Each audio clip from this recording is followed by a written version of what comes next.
UzChess Cup has begun. This is not just a game. This is a battlefield of minds. Last year became history.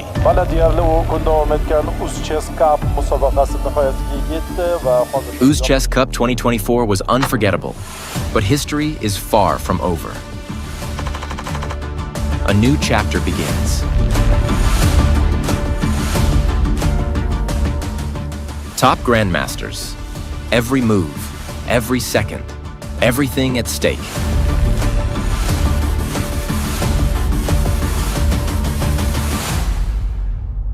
UzChess Cup 2025, Tashkent, June 18th to 28th. Hello everybody and welcome in Uzbekistan. This is second edition of UzChess Cup. And we are thrilled to be here in Tashkent with a thrilling lineup of the superstars of the chess. I'm your host, Women Grandmaster Kedit Satashvili, and alongside with me is our host, FIDE Master Shahzad Vachier-Lagrave. I hope I did it well, but I promise last days will be just fluent in your name. Hi, how are you doing? Hi, Katie. First of all, nice to meet you and welcome to Uzbekistan. Thank you. And the first day was already good. You said my name, how it should be done, fluently in Uzbek. Yeah. That's really, really good. I am so happy to be part of this event as we are having one of the biggest stars of chess tournament at this venue, and we also have legends such as Vachier-Lagrave. We do have also future stars, and in general we can talk a little bit about the tournament. As you guys see, the games have already started, and of course we will dive into the chess part, but before that we do have 4 segments of the tournament. The main segment is the Masters. We do have challengers, also future and open tournament, which is open for everyone. And if you actually would like to play some chess tournament, this is the event you would like to travel and play. We do have also very, very interesting stories that we're going to be talking a little bit later. Could you tell us a bit about the time control? What time control the players have? The players are playing in classical time control, 90 plus 30, and after 40 moves, there is additional 30 minutes would be added to the clock. So we can expect any game or the deep game going up to 6 or more hours. Yes, yeah. That's how long we're going to stay here with us.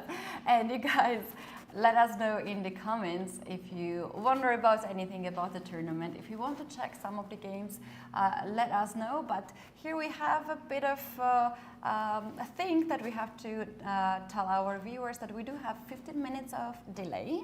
Yes. Because of the fair play regulations of the tournament, which means that some of the comments we will not see live, but whenever we see it, we will try to respond to that.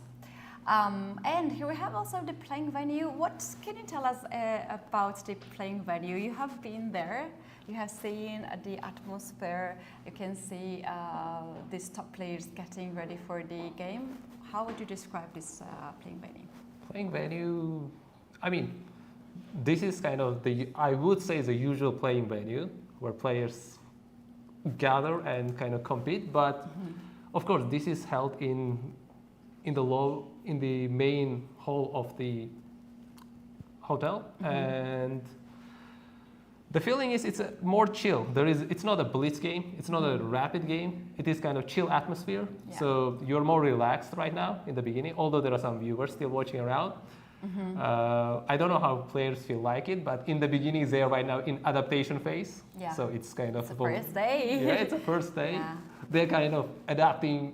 I wouldn't say to the chessboard. That's the kind of the chessboard they've been playing for a long time. But to the chairs, to the table, you know, yeah, and everything. Yes, psychologically, overall. Yeah. Yeah.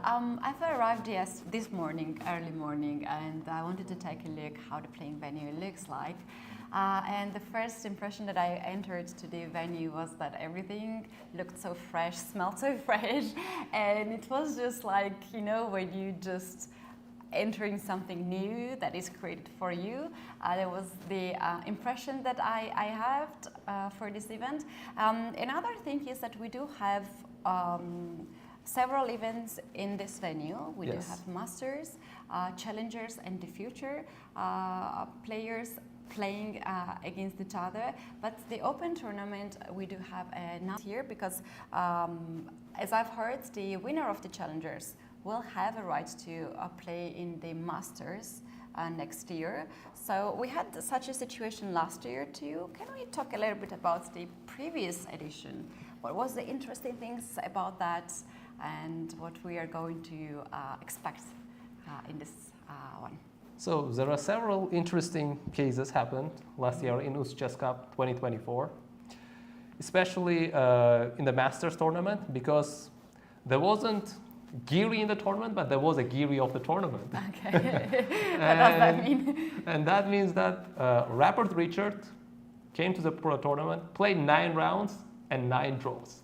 So perfect 4.5 score. Is that even possible? That's really, really nice.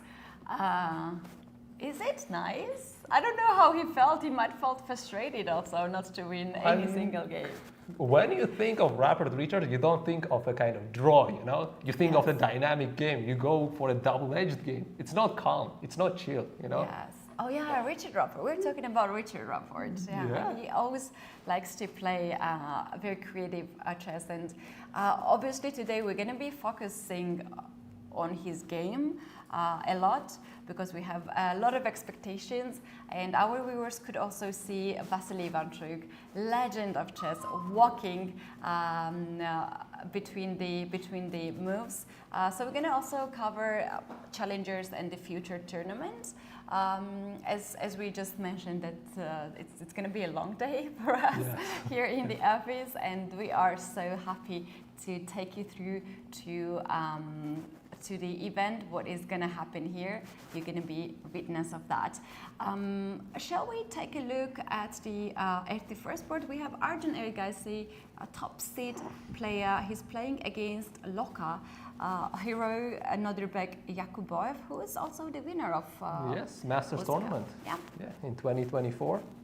And there is an interesting thing I already witnessed in their game. The first thing is the Yakubov's opening choice. He went after d4, d6, e4, knight f6, and we see bishop d3 by him. Okay. It's not knight c3. It's like he's going for more closed game. It looks like on the first perspective.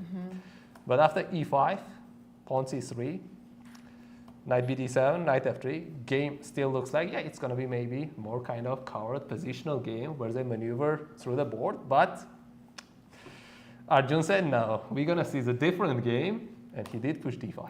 Oh, I love that. I just love that. On the board, look at the pawns in the center, and one of the basic things in chess when we're starting to learn is to control the center. Exactly. And Black is so ambitious. He just goes right away and plays d5 on the move 5, which is not very common in this kind of setups. And I think Nodirbek took it quite surprising, as if we take a look at the time situation, Arjun is still having the starting time 1 hour 30 minutes, and Nodirbek has thought a lot here. He has 1 hour and 8 minutes, so he has invested quite some time on the clock. Do you think d5 was the move that he was surprised? Yes, I do think so. Maybe in the opening he didn't expect Arjun pushing d6 as well. So Arjun also went for the opening choice that is... Here it's kind of confusing who got whom surprised, you know? Yeah. Because Arjun went for d6 and Nodirbek went for bishop d3. And Nodirbek I'm not sure, but Nodirbek seemingly wanted close game. Arjun be like surprising Nodirbek again with pawn d5. Wow, interesting. Shall we see what happened after d5? He decided to take, and Nodirbek is currently thinking, but an interesting moves do exist on the board. And that was initially even queen e2 was possible. Not even hold the responding. position, hold the center. but although it's holding the center, already we can feel the game's gonna go dynamic. It's gonna be double-edged. And after these exchanges, both sides, very interesting position. The take is here, and black has two choices: either go for bishop or a knight. And yeah, the game seemingly gonna go in a kind of wild way, I would say. Yeah, what a start of a round. This is exactly what we want to see. This is the first board of the Masters of UzChess Cup 2025. And we're happy to be here at this point. We have to also mention that most of the players in the Masters segment, we do have coming after the London tournament, which they're played a really, really tough competition, Rapid and Blitz World Team Chess Championship.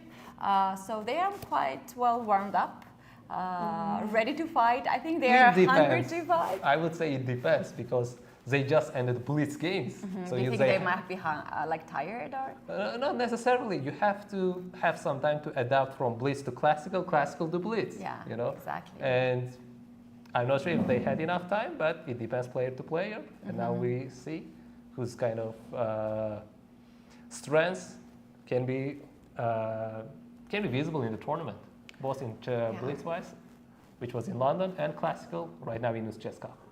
Yeah, so interesting. We have both players quite focused. Earlier, Arjun was walking quite a lot, which is normal when your opponent is thinking. He's feeling confident, I guess. You know. Let's have another round of the walk. Oh, yeah. He's walking again. He should be very satisfied how the things went for him because this is move 6 only, and he has gained 25 extra minutes on the clock. And the position seems to be manageable and dynamic for black, which is, with black you try to get to the equal position, and I would say his mission is done within 6 moves. Yeah, well, this is quite interesting. Shall we move ahead and check other games too? We also see Pragg walking as well, Nodirbek Abdusatro walking as well. Okay, so this might be the blitz effect, as you mentioned earlier, that they are a bit impatient for the classical chess. Okay, let's moving on to Maksudlu's game against Richard Rappert. As I said, Richard goes for more dynamics, and he chose Sicilian for looking from the structure. But let's go from the beginning. E4, C5. Knight f3, knight jumping to f3, knight jumping to c6, knight c3. Oh, initially Maksudlu be like, I'm not sure if I go to dragon, if I go to the line you want, if I want to push d4 or not. But then after g6 he revealed, yeah, I will. Yeah, this knight c3 is a sneaky move actually that white can play.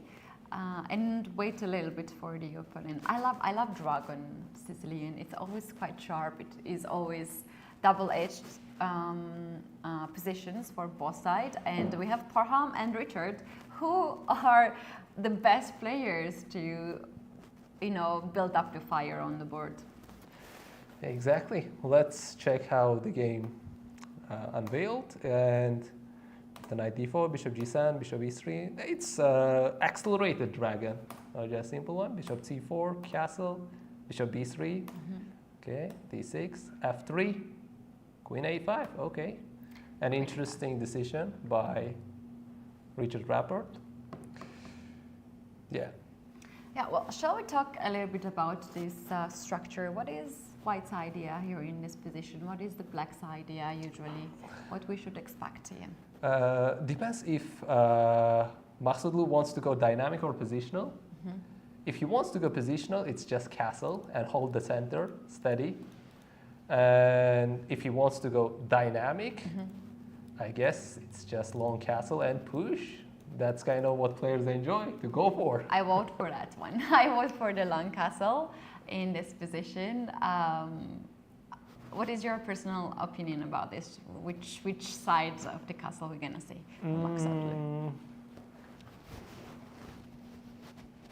I would say it depends on his mood, on his energy. As it's the first day, is he ready to risk? you know, or he want to take kind of steady game. He knows Rappert is kind of good at dynamics, so is he willing to go for that? He believes his strengths is better than him in that dynamics. And considering time control, I'm not sure. Like, he is almost 20 minutes down. Right. I think he might move with white pieces because he's absent from the board, and Richard is thinking. So we might have a move that we're gonna receive very soon after queen to a5. Let me check as well. So, we have plenty of moves actually. So after queen to a5, white went crazy, and he went h4. Right. So this is the answer to our question. What he's gonna do? He's not gonna do a short castle, guys. This is it's not a joke for him. So short castle happened. Knight takes on d4, and bishop takes on d4, obviously to control the long diagonal. And Richard plays bishop to e6. He makes very fast decisions. You mentioned that he has not really spent too much time here. He wants to trade the light square bishop. Very often, a lot of people are afraid to have double pawns, but Richard here plays bishop to e6. So, could you tell us what happens if white decides to take the pawn on e6? How dangerous that can be for black to have double pawns on e-file? I don't think there is any danger in that, because although he's taking the pawn, he's activating his rook. It's already semi-open file, and I believe this game slowly can even transform to the endgame. There are some lines which results in queen exchange, although it's not visible from here. And it does to some extent slow down white's attack, because the rook is in the game, which is ready for counterattack. And in case of what you're telling, which is including the rooks through long castle, he's kind of ready to hit there as well, with maybe b5, b4 plan. Yeah. So it's okay to have a double pawns if it's not going to be attacked. And at this point, black has not any danger to this pawn. So that's why Richard's move, bishop to e6, is weakness, but more in a positional game. And the game looks dynamic, so positional factors are secondary in dynamic games. Yeah, exactly. That's something that a lot of people who are afraid of double pawns should keep in mind. Shall I suggest a game which is going crazy? This is Nodirbek Abdusattorov against Shamsidin Vohidov. Okay, we do even have extra moves there. So let's go a step back. I see the exchange of the pawns, so he did it and knight right to there. d4. And then knight to d4, exactly at this moment. But how did they reach this opening? I would say it's symmetrical e4 variation, but it's different. The bishop is on g2. Okay. We don't see actually the opening. Well, let's go back. Yeah. Let's see how it happens. We're gonna see. Okay, e4, e5. Yeah. We do have knight f3, knight c6, and g3. Okay. I would say Abdusattorov did prepare this line and did prepare it deeply, because from the time control we can see he has almost 30-minute advantage. I mean, more than 30, 33 actually. Yeah. Knight f6, d3, bishop c5. Okay, so Shamsidin kept the classical structure. Bishop g2, d6, castle, more castle, h6, h3, then castle. So knight c3. Okay, I would say similar pawn structure, none except this pawn. And after a5, there was an a3 threat, but I guess king h2, sure, bishop e6, knight d2, okay, yeah. Knight d2, d5. Yeah, all this white's move, king to h2, knight to 2, is clearly directing the game to the attack on the king side with f4, that which actually he played. And I love the way how black is handling this situation, attacking in the center. Yeah, immediately. That's a very, very good response here by black. And we do have some traits of the pieces there, right? After f4. f4, takes. Usually the king is on a risky situation. You see, he's opening up around his king, but although there is no attack yet, but he has to play carefully.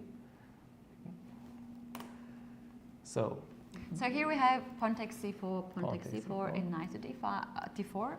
And it is white to move. Nodirbek is thinking.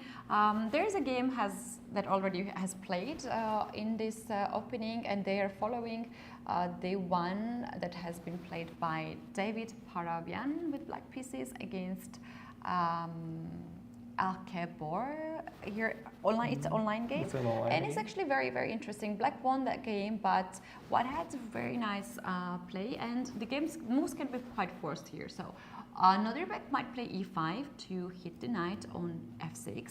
This knight has to jump on d5, perhaps to trade the pieces. And now we have knight e4. Knight coming from... We go from d4, I guess. d4, attacking the bishop. Bishop goes back on b6. And you see, the pieces are a lot more exposed. Yeah, look at that, beautifully standing there. Bishop goes on b6. And now after taking on d5, bishop can take on d5. Pawn attacks the knight on d4 with c3. Knight goes back to e6. If knight goes back on e6, you have this nasty move, knight f6 and bishop d5, or queen d5 and then knight f6. So first you have to take on e4. It has to take. Otherwise, as we said, if he responds immediately, we have knight f6 takes and takes. King is already exposed, close to a checkmate. Yeah. I wouldn't say rook is coming into the game, however. We can consider that. We can consider if we can sacrifice the exchange, we can do that. Maybe, yeah. Okay, but the momentum would be on white side in that case, and the advantage would be clear. So for that reason, bishop e4. You have to give up the pair of bishop in this case. Bishop takes, knight goes back on e6, and the game continued with queen to g4, where white had quite nice attack on the king side, pair of bishop advantage. I think this is what Nodirbek is aiming to have. This happened in the game already? This happened in... no, it was the game that has been played earlier, and currently we have actually the situation without e5. So Nodirbek is still thinking. Nodirbek is still thinking. So I see. And this was the online game that was played, yes?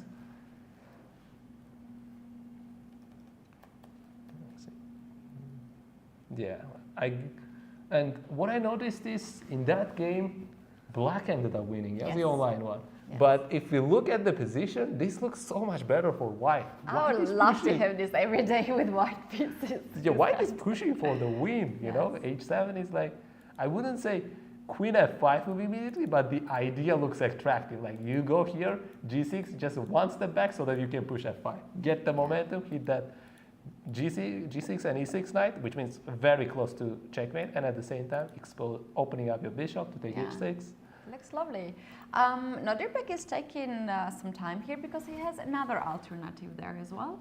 If we go back on move 17, here we have knight to d4. He can play e5, but he can also play f5. Those are the moves that you are thinking. However, I think after f5, you are perhaps weakening too much of the dark squares. Yeah, the king looks really exposed by now. Yeah. Maybe in between bishop d6 check somewhere possible, because the king cannot cover it up. But overall, he has to respond back with bishop anyways. So I would say f5 even would get... I mean, I wouldn't say it's safe for white, would get some momentum if opponent does respond with bishop d6 check, or just goes back. But yeah, I personally wouldn't go for f5. e5 would be my choice. e5 would be. Really scary. I want to keep it stable. I want to keep it one-sided, you know, and which is my side. Let's say white side. Exactly, to have full control, not to allow your opponents. Here, everyone who is playing in the Masters, they are very, very dangerous opponent. You don't really want to joke. We have Nodirbek Abdusattorov, deeply focused. You mentioned earlier that he had time advantage on the clock, and now he's using his time because this is a moment where he can actually get quite a nice advantage with white pieces. Yes. Okay, so let's move on and check other games and how other people. Okay. Coming back to. Okay. We have not checked the game between two Indian players, Arjun and Pragg. Shall we take a look Let's at have a that? look on that. So I guess similar e4, e5 structure resulted in this middle game, but let's see. e4, e5, knight f3, knight c6. Oh, they're going for classical. Knight c3, knight f6. If you see this game, it could be from the beginner, like 1,000 rating on chess.com to 3,000 rating to chess.com. Exactly. And we can see both of them, both Aravind and Pragg decided to go for this classical game. Bishop c4, bishop c5, d3, d6. And yeah, this is the first thing, I learned when I learned playing chess. This is the opening. Yeah, this is the opening, exactly. And it's so symmetrical. Your opponent is just doing whatever you're doing. One of the questions that we had as a little kid starting playing chess, we asked our coach how to deal with the nasty opponents who copy whatever you do. And it was a real deal because some of the opponents were just doing that to annoy you. Yes. During the game, and sometimes you might just get upset about that. And our coach explained that it's not a good thing to do, and you always have an advantage because you are the first who can trade the piece and the opponent cannot do it back. But it took me years to understand why exactly that's so bad for my opponents to copycat what I'm doing. Of course, this is a theory and this is very logical what they are doing. Trying to develop the pieces. And next move, we have already deviation after h3 that Yes, white we do. played. Black Pragnanta here went for knight to a5, attacking the bishop. But the usual idea we learned as kids was pitting that knight, going to knight to d5, simplify. And the same goes for Black's plan, going to bishop g4, knight here, and taking, doubling up. Yeah. And of course, they're not beginners. They know these things, deep theories. So just h3, just in case of bishop g4, if that ever wants to come. Knight a5 gets, I guess, immediate bishop pair advantage for Black. Bishop b3, keeping the pawn structure steady. a6, no rush for taking and getting bishop pair because it's always there. Exactly. And Black also wants to secure this bishop on this diagonal. Black wants to have a space for the bishop to go on a7. So that it can be sniper to hit from far. Castle. h6. d4. Oh, interesting. I thought maybe he will go more positional of this idea, implement that, but he wants to strike, which means he doesn't, Aravind doesn't want to see more closed game, probably. He's deciding to go dynamic and saying his pieces are more ready compared to the opponent. Takes, he takes d4, knight taking back to d4, and castle. Yep, and here we do have Aravind's final move, bishop to e3. He finished the development of the pieces. He has a bit of edge on the clock. And I just wonder here, what would be idea for both sides, for those who don't play this opening, what this structure can give us at this point? Personally, I'm still kind of in the favor of that idea, but it's just pawn dropping right now, So you cannot leave that. And probably rook e8 is another move coming up for Black. To hit that pawn, and f3 a little bit exposed, so I don't think that would be the idea to go for. I can't believe my eyes what I'm seeing right now. Shall we go back to the game of Arjun against Oh, really? Nodirbek Yakuboyev, because this game is going crazy, and look at that. There's a check already. The king has to move. White has captured everything from the black's position. What has just happened in this game? Just the thing for the viewers, don't focus on evil bar, It might not give you the right info. It's Evil not drawish. bar is just chilling there, chilling. it's fine, guys. And there is a bishop on g7. Now looked pawn at the beginning for me. Shall we take a look what happened from the moment we stopped this? Well, let's have a look. Yeah. D takes e5, D takes e4. That's where we stopped. So we have e takes fc. Oh, both sides decided to take the knights. Okay. And of course we do have deviation. Yeah, he takes. Otherwise, he doesn't want to let the queen with check. Yeah. Just taking. Queen takes f3. Knight to e5. I wonder it's already worse for white. Yeah, I like light knight e5 move. You're double attacking the queen and the bishop, and basically. Oh yeah, I thought it was. I thought white was losing here a piece.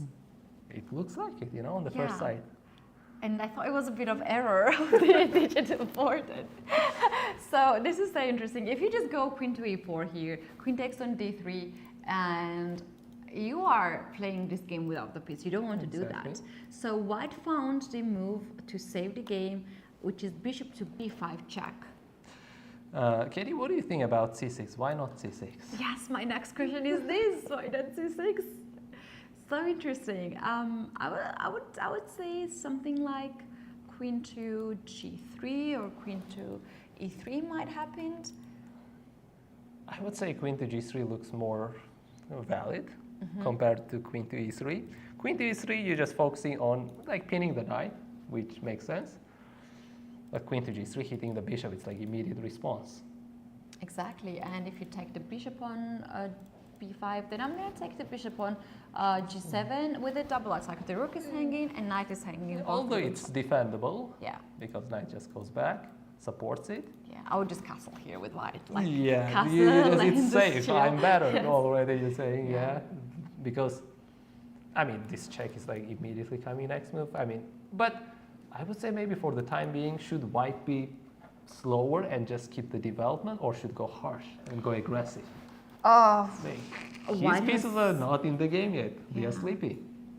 But white has such a big advantage structure-wise, right? Yeah. Cannot really castle. Already up a pawn. I think it might be already some checkmated threats in few moves. Even the engine. Is engine working today? Because you see it's equal again. Yeah, it's not working. It's all the mind, Yeah. All right. So this is interesting game. Bishop b5 has happened, and bishop d7. And I would say bishop d7 was a key move here. Yeah, the only move maybe that is holding black stable. And now we have from Nodirbek Yakuboyev queen to b7, which after making this move, we're gonna see a question mark on the board. Yeah, we did see that. Yeah. What do you think was the right move then? So as I have the access to the computer, I can see the two games have played here earlier, and the move that white played was queen to e2 to support the bishop on b5. In that way, to pin the knight.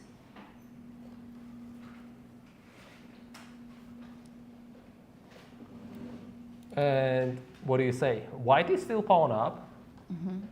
And as long as castle happens, I think we're out to safety. But how black would keep the dynamics going? He should be aggressive. He cannot let white go to safety and just chill.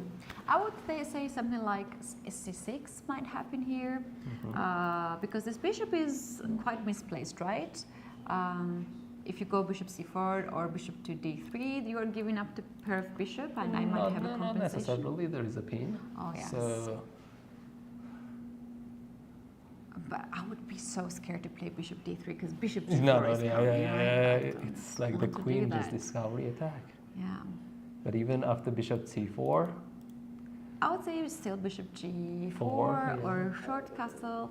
It's a quite good compensation, and that's why the engine bar stands still here for black. I mean, says it's a good compensation. It's not there, I would say. Engine bar is like chilling for today, as you mentioned earlier. Yes. It's not working today. Let me double check with mine. No, it's equal position. It's an equal, but yeah. the thing is, after c6, you know, white can just let go because f4 is there to Yeah. pin and take back. So it's not so bad, yeah? Yeah. But should he respond with bishop, you see? That's a question. Or Well, should he leave? one thing that we can do, So- one thing what we have to do is that we don't play this kind of games at home, right? Without preparation, without analyzing, and so on. You guys, we have such a nice start of the tournament, so many crazy games happening. We're going to take a very, very short break. We'll come back with more updates.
And here we are back, as we promised. It didn't take us long to come back to this crazy game of Arjun Ergaisi. That might actually end very, very quick against Nodirbek Yakuboev. You guys, we do have a 15 minutes delay, so some of the questions you have in the chat, we see that quite late, but this is because of the fair play regulations that we have in most of the chess tournaments. So we hope you enjoy, and still let us know what you think. If you have any questions, we will answer that back.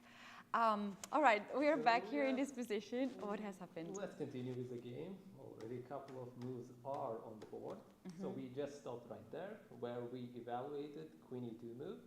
However, Yakuboev decided to go for Queen takes B7, which was given as a question mark by computer. The thing is because black can just avoid it and don't care and just castle. Black is 2 pawns down, but the compensation is wildly a lot, you know.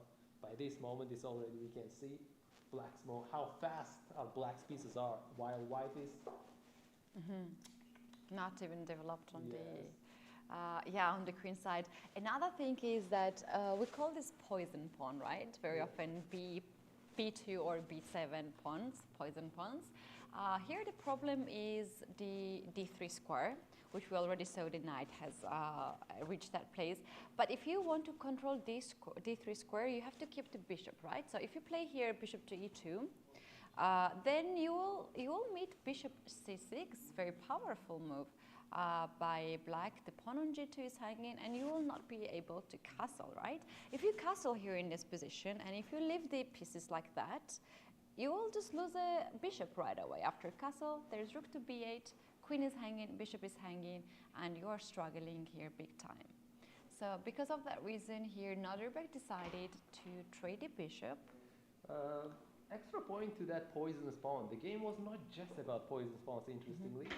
And when you were a kid, let's say when I was a kid, coaches told us not to play with the same pieces twice, yes? And if you look at bishop's journey, yes. You see? It's, we too have much. 3 moves for the bishop. And of course, okay, additional 2 moves with the queen, I would say. And that is leading after knight d3 check, king f1. And here black simply responded just taking the bishop and getting the piece back.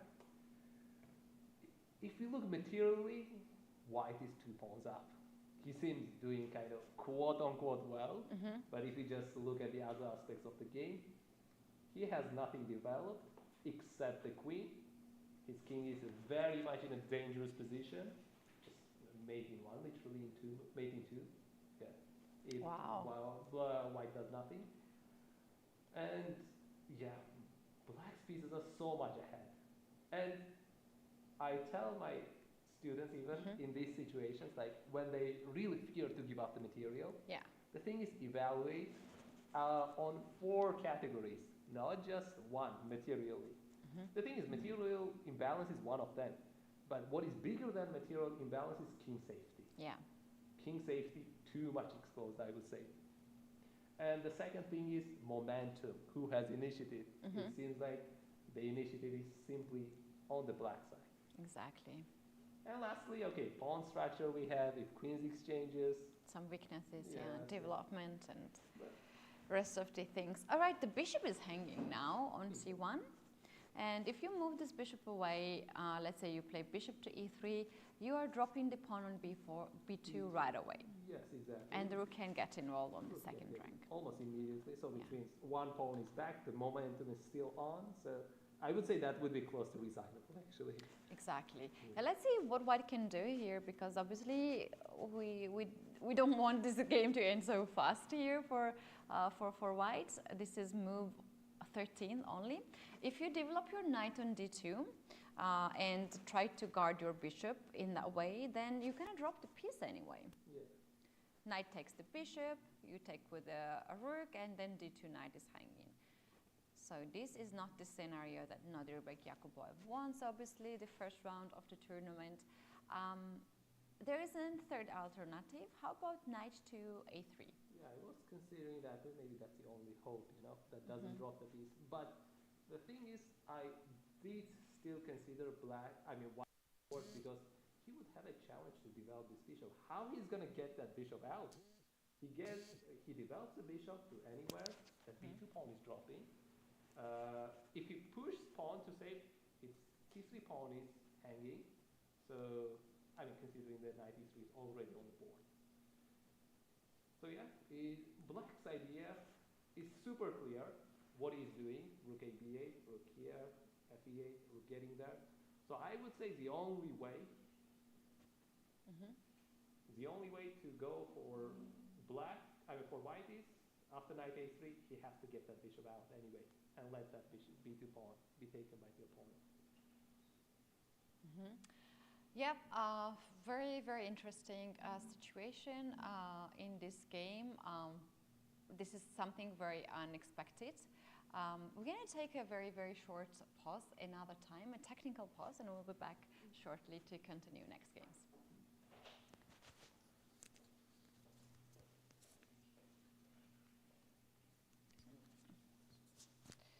Mine was moving like you.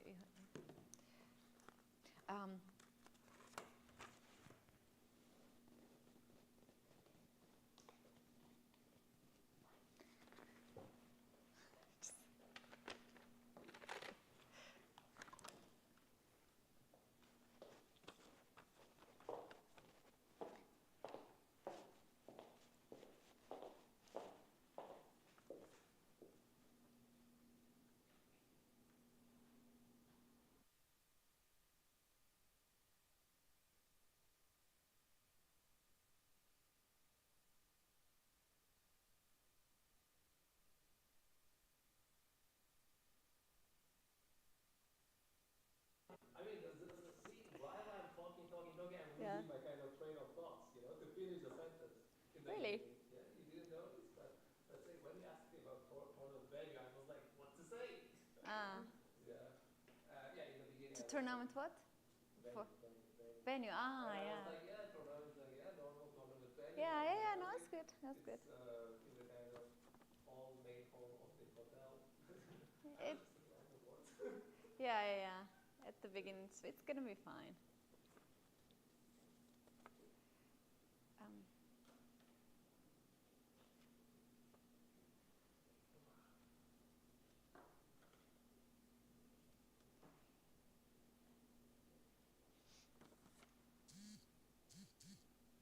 Oh, it's still.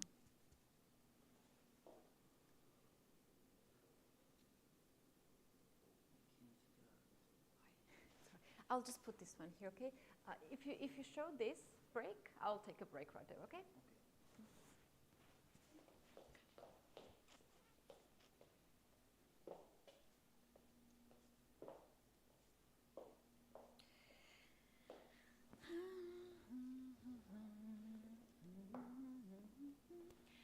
If your computer is late, you can always take a look here.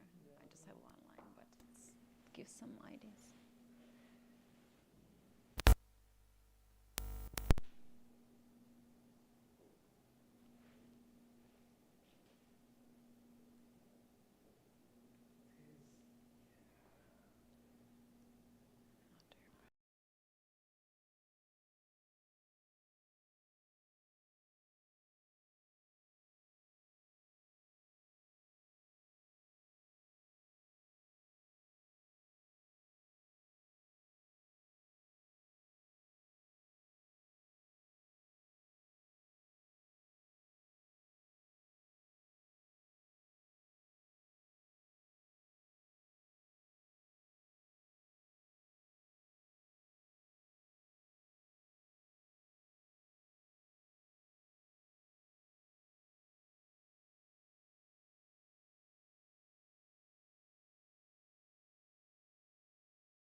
And here we are back. This is UzChess Cup 2025. And here we are in the studio covering the first round games which are in live. And we have already quite surprising events on the first board. Arjun Ergaisi against Nodirbek Yakuboev. Very interesting game. Let's just see what is the current situation, and we do have more games to cover. So the question is, did they play any move? And yes, Nodirbek ended up playing the knight a3, as we suggested, the best move possible in this position to survive. But the expected moves would be, he would eventually give up that b2 pawn. As I said, it's just mate in 2. So which means the only way to stop is, of course, there's g3, but it looks naturally bad, exposing the king itself from the light squares. So another way to stop that is bishop e3, which is developing the bishop and saving from checkmate, however, resulting in losing pawn. Well, the good thing about having 2 extra pawns is that you can give them back one and keep one for yourself. This might be the strategy for Nodirbek. He has really tough position, we have to admit, and he has to play very careful against Arjun. We do have another game to cover, and let's check out Jan Nepomniachtchi against Sindarov Vachier. And here we have also quite interesting situation. Very equal time on the clock, 50 minutes for both players. And let's see how the game developed. Okay, it looks like another game that followed e4, e5, knight f3, knight c6. But of course, Jan went with for bishop c4. But eventually, knight f6, d3, immediate h6. Because of that, b3 has been happening.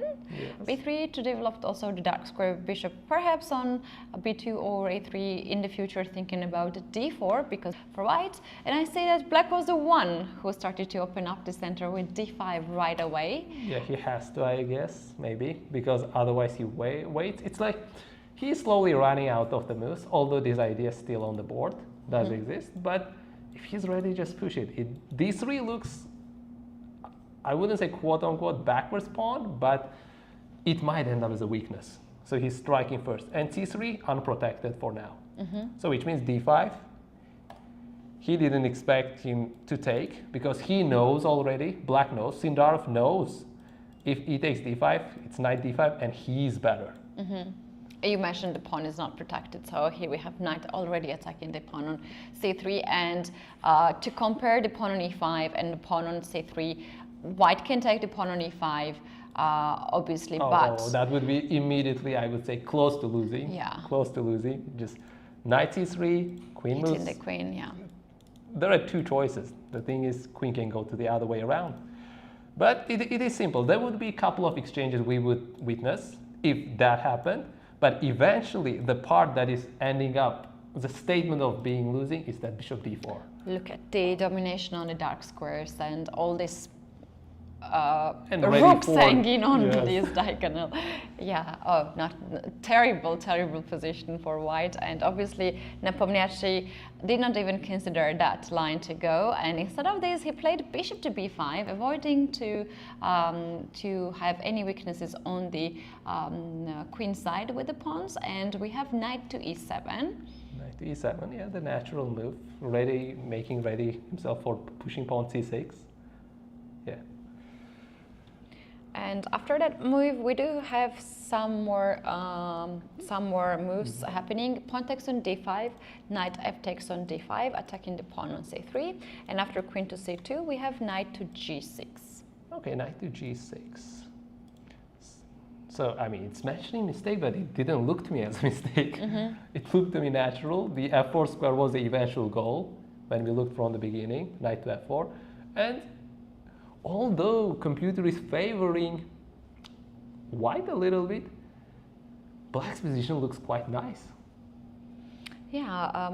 His plans are clear.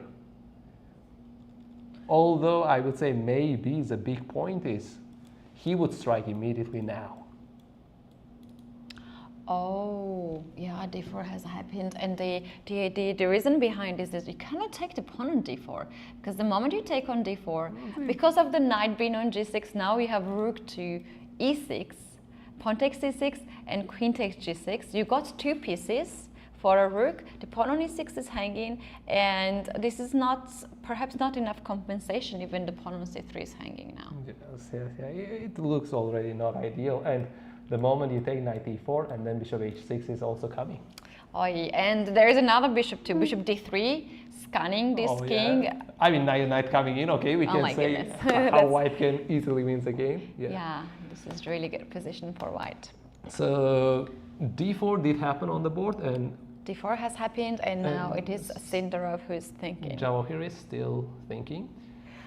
You know what is really interesting here? I see that for knight to g6, black has spent about 13 minutes.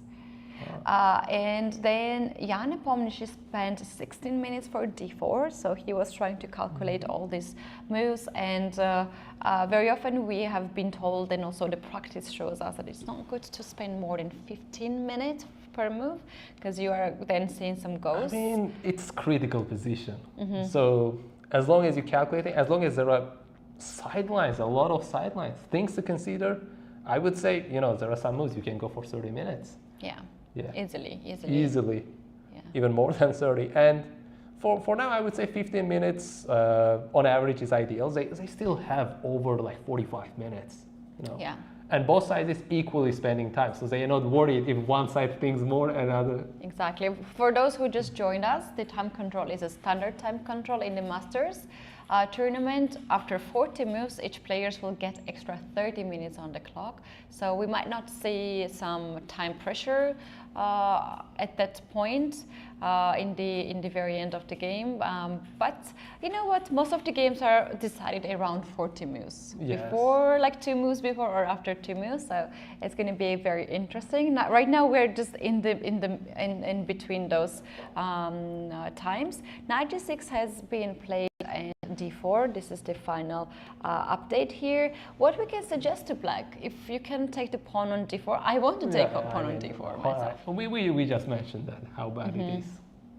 So you cannot take. But the thing you can do is, maybe you can do the pressure on it. Okay. Go to knight d4, and that is defending those pieces. I love that. And what happens after, let's say... you have to let go of the pawn.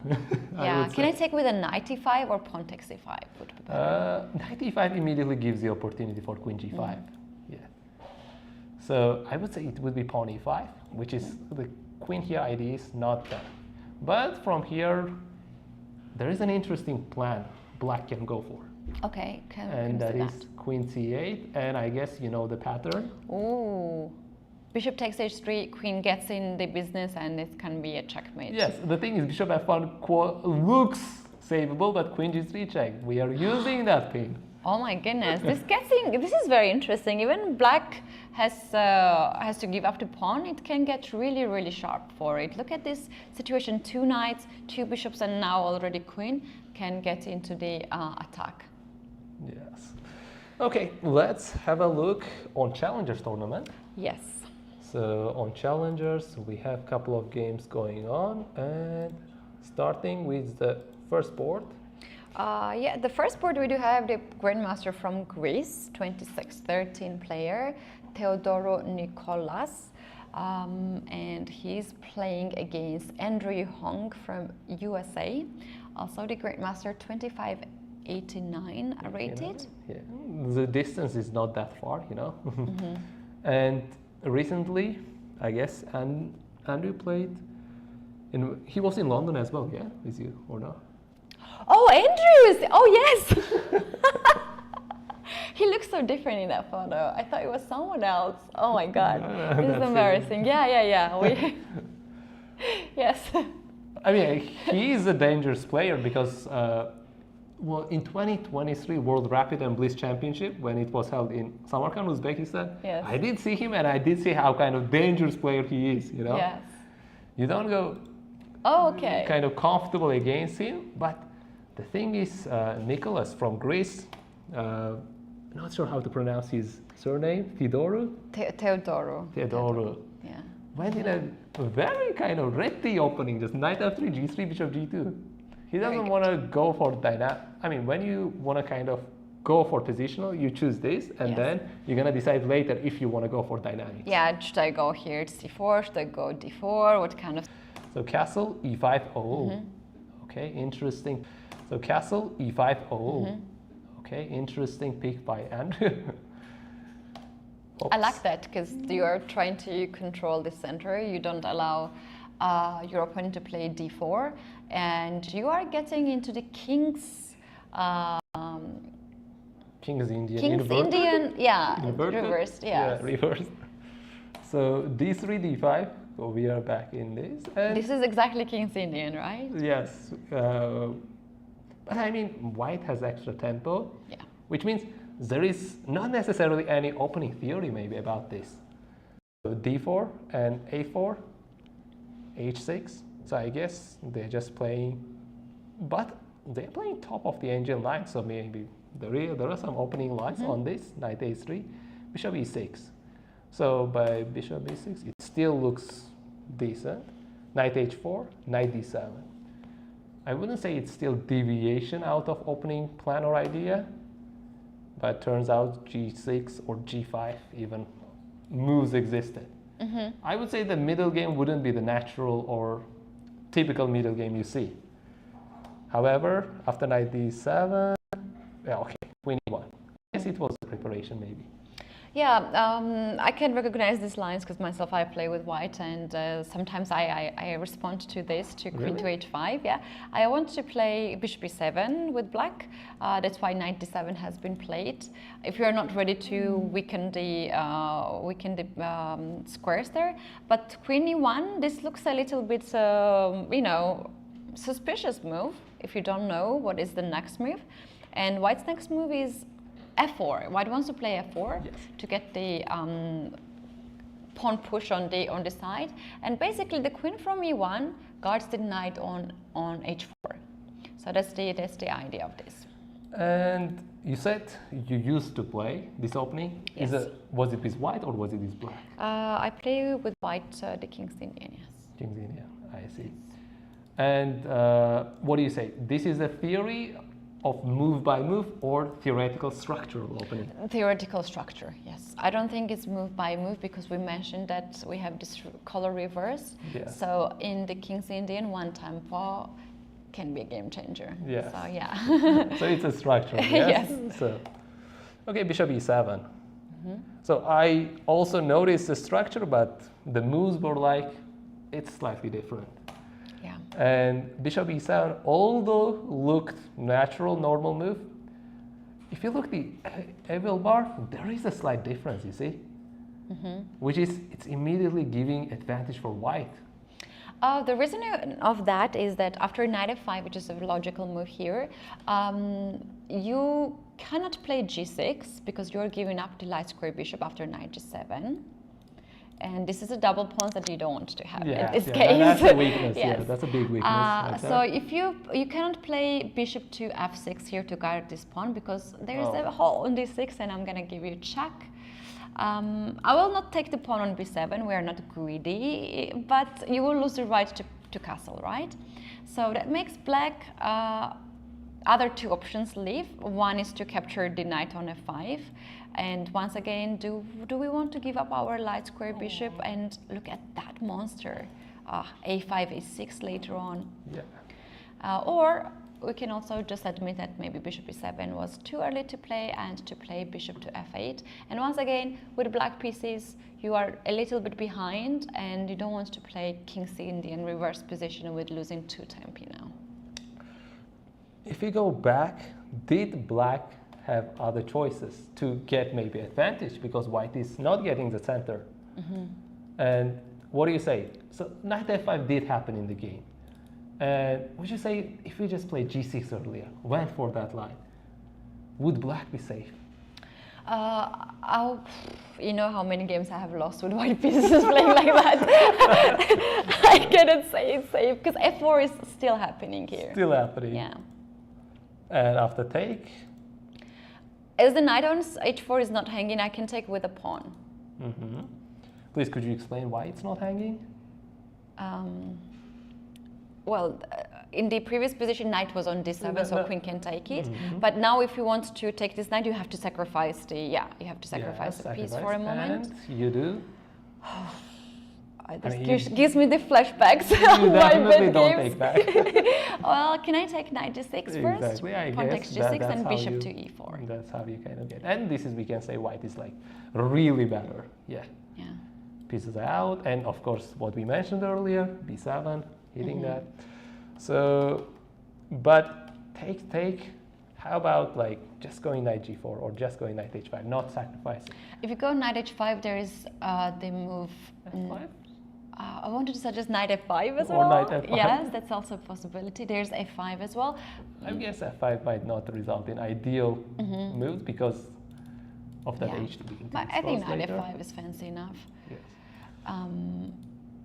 I guess. And somehow I'm stopping your development of the pieces. Yeah, I guess Nicholas Theodora had like deep preparation. Yeah. Knight h4, knight d7. Stopping f4 happening, F4, queen yes, e1. Again, queen you e1, want to play f4. and knight f5. Is it on the board? Yes, it's on the board. Castle. King h1. Okay, so after castle, king h1, white is just kind of waiting. What do you say? Why king h1 is needed here? Do we even have to do that move? Or he calculated all the lines, he goes through everything and like, okay, I'm gonna kind of wait and see opponent's plan, then I'm gonna decide. Well, first of all, like if he's just waiting for black to make decision. Queen side is controlled. You cannot do a6 b5, and if you do anything on the king side, you are very much welcome to do it because it weakens, right? Yeah. So at this moment, we can say that white is controlling the whole board and the center is closed, right? So it can be very possible that he sees after f4 is initial idea of white that he needs to have the rook on g file, right? So he just empties the square for the rook. He's not in rush. He's waiting for the opponent. Maybe black will play bishop g5 here, and f4 will be with a tempo. Yeah. Okay, interesting. Because if you wanted to wait, I would say just wait for Bishop this D, bishop yeah. d2. You know. Yeah, You're not, you're not out yet. It's not fully out. Yeah. I think the idea of king to h1, in my opinion, is to free the square for the rook on g1. Okay, that's interesting Yeah. and that's creative. You know. Yeah. King h8, bishop d2. Okay. Okay, Yeah. he makes both of us happy. Now, rook to g. Oh, bishop f6, waiting around. Queen to d1. Okay. Why d1? Why not e2? What's the difference? Or eventually it will not make difference, you know? That's, yeah, I agree. Queen e2 is more natural to my eyes as well to play. But should be something behind it. Should be Maybe it's something. similar if the plan is maybe eventually To play going queen to h, right? Yes. Okay, we do see queen d1, knight d7. Okay, I mean, I like white's position because this bishop looks like another pawn in the structure. Yeah, tall pawn, taller pawn than the Taller other pawn. one. And now black is thinking. Yeah. The knight d6 idea is really interesting. You know, your goal is to go to knight to d4, like, as if, you know. Kind of like knight on f5. Yeah, I'm like, why knight d6? If queen is hitting you, should you go back? Or should you get in? Or go back this way? All choices exist, but maybe this knight is kind of heading for the other direction. For the time being, maybe you can go here so that you still have control. Yeah, looks really good. Do you want to play next move f4 now? And these knights are kind of just blocking black's pieces altogether. And also it was hanging, right? So the knight on f5 was hanging. So that was the main idea, to get rid of any trades. Okay, he thought long, I guess, for this move, although the move is not revealing on the time factor, but I would believe he thought for long to make knight d6 move. We can actually just check that. Knight d6 has been played in 8 moves, so he did thoughts. But the previous moves like 30 seconds, yeah, 4 minutes, yeah, 2 minutes. Yeah. So after knight e7 and knight d6, we have queen to b8. Queen to b8. Okay. This knight went on c4. Okay, so he actually did the idea I was saying. Yes. So why not? I mean, this looks natural to the eyes, but this looks strategic, you know? I'm thinking after if you play knight to a to c4, there is knight b6 move.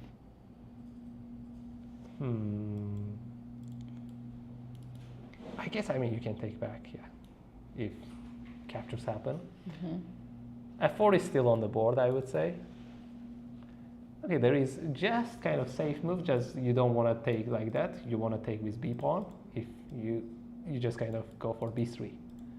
If knight takes, bishop takes, you take. Yeah. That would be the idea. Yeah, not so bad. Shall we try another idea of, instead of knight to b6, to play b6 here? b6 itself. The idea to go then a6 and b5. Oh yeah. But it takes 3 moves. I see. If immediately a6, you're feeling like a5 and you're done. So you want to go, you go for b6.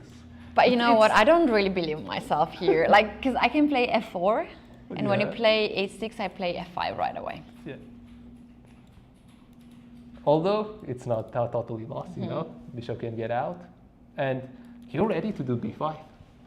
So it's kind of some plan to consider.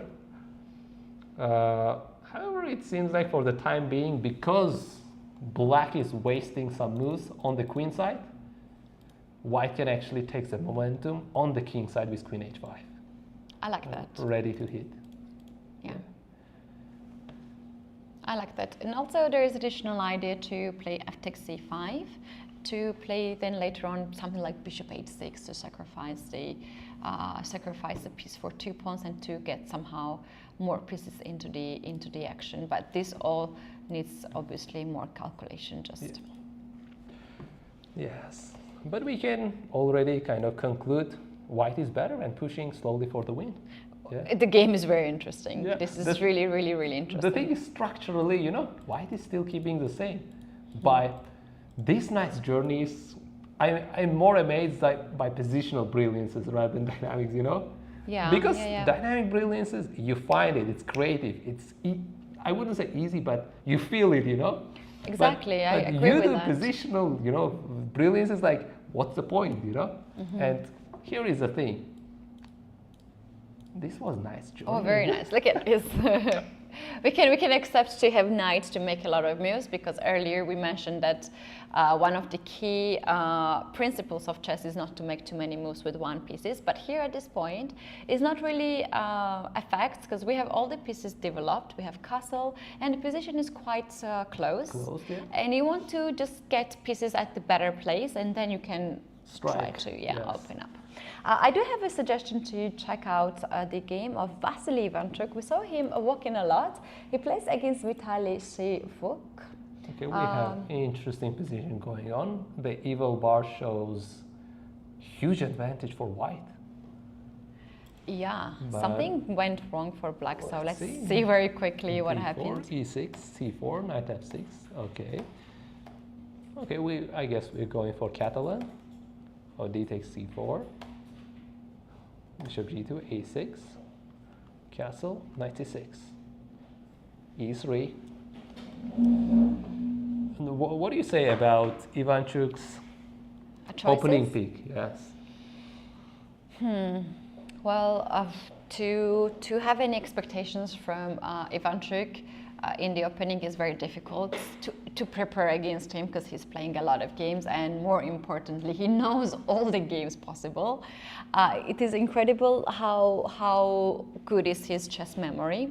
and how deeply he memorizes everything. I think this is quite a modern way to go against Catalan, to take on the c4 and then to settle up this position with the knight c6 and a6. And the idea of e3 is to guard the pawn on d4, right? So then you want to free your queen to go on c2 or anywhere else to attack the pawn on c4. That was It's defended as well, Yeah. in case. So bishop d7, queen e2 did happen in the game, as you were suggesting. b5. Okay, I like this move, like... b3. Yes. I mean, I do play a lot of bullet games, and I see this opening, I'm like, I don't calculate deep, I know b3 and I know I'm better, you know, to some extent. And the thing is, I'm better in a way that is, momentum is on my side, initiative is on my side, and That's a good point. When you look at these pieces, it's not ideally placed. Yeah. The compensation for the pawn is maybe more than enough. Yeah, it's actually so interesting to have this approach, because I'm a Catalan player ever since I was born, which is like really weird. Because basically when the kids in my age were playing, I don't know, Italian game, which is like so suitable for the beginner, I was playing Catalan,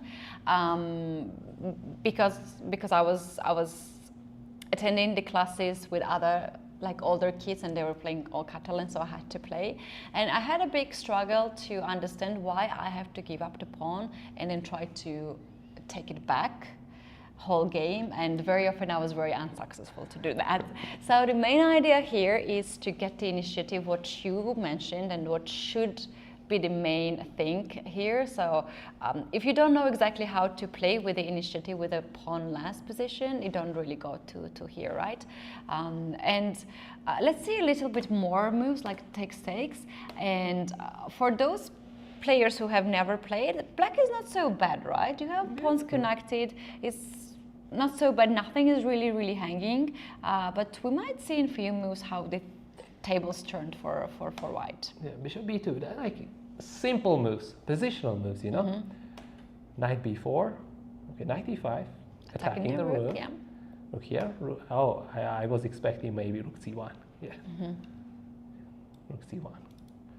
But which is like c pawn is kind of backwards pawn. Yeah. Knight c3, castle, and Knight e2. I like that idea. Okay, interesting idea. Yeah, it's just exchanging knights. Point being that if you trade the knight on... Getting c6 square, I guess. Yeah, if you take the knight on e2, then a6 pawn probably will hang next. You can't really hold on that. So after knight e2, knight went back on d5 to keep the pieces. This was a mistake. It's already computer saying, but could you check the time? How much time did they spend on this moment? Did they play really fast? Oh, yes, 39 seconds. Oh no, he played so fast. And the next move, white took 8 minutes and Ivanchuk played 17 seconds. He was just blitzing out. Yeah. I mean, he thought he's kind of all right. I wouldn't say he went deep into that, because on the first side, knight b5 doesn't look like a bad move, you know? Yeah. But once you go deep in it, maybe knight is misplaced, you know? We're gonna see, and maybe a6 pawn is undefendable at all. You could play here knight f to d5 to guard the knight on d4. That's very interesting. The goal is to protect a6. Yeah. I like the chain this pieces are creating, you know, guarding each other and controlling. The thing is, I still call they are liable for each other, you know, which means they don't have a freedom. They are the defenders, they are not the attackers. Yeah. I see your point. Yeah. In the game, actually, Ivanchuk had a very nice idea. If we go next to moves, we can see why he was playing so fast. He had one goal here. He knows that he has to give up the pawn on a6. So after knight to d3, here we had several more moves, knight b4, and he gave up the pawn. And then after knight, the rook takes on a5, then he played this very nice idea, knight to c4. Wow. Sacrificing a piece. The rook is hanging and the bishop on b2 is also hanging. So the idea is that if you take on c4, you take back with the pawn and your bishops are much happier now. Yes. Yeah, attacking all these pieces. Yeah. However, I think White was willing to just give up a bishop pair because White feels he's still controlling the center. His pieces are still going forward, aggressive, and it's not easy to find a good move for Black. Okay, 7 takes. Now, what's your plan with Black? It's not clear. Yeah, well, rook to e8 has happened. Rook to a8 happened, Yes. so the goal is like as if it's just an exchange.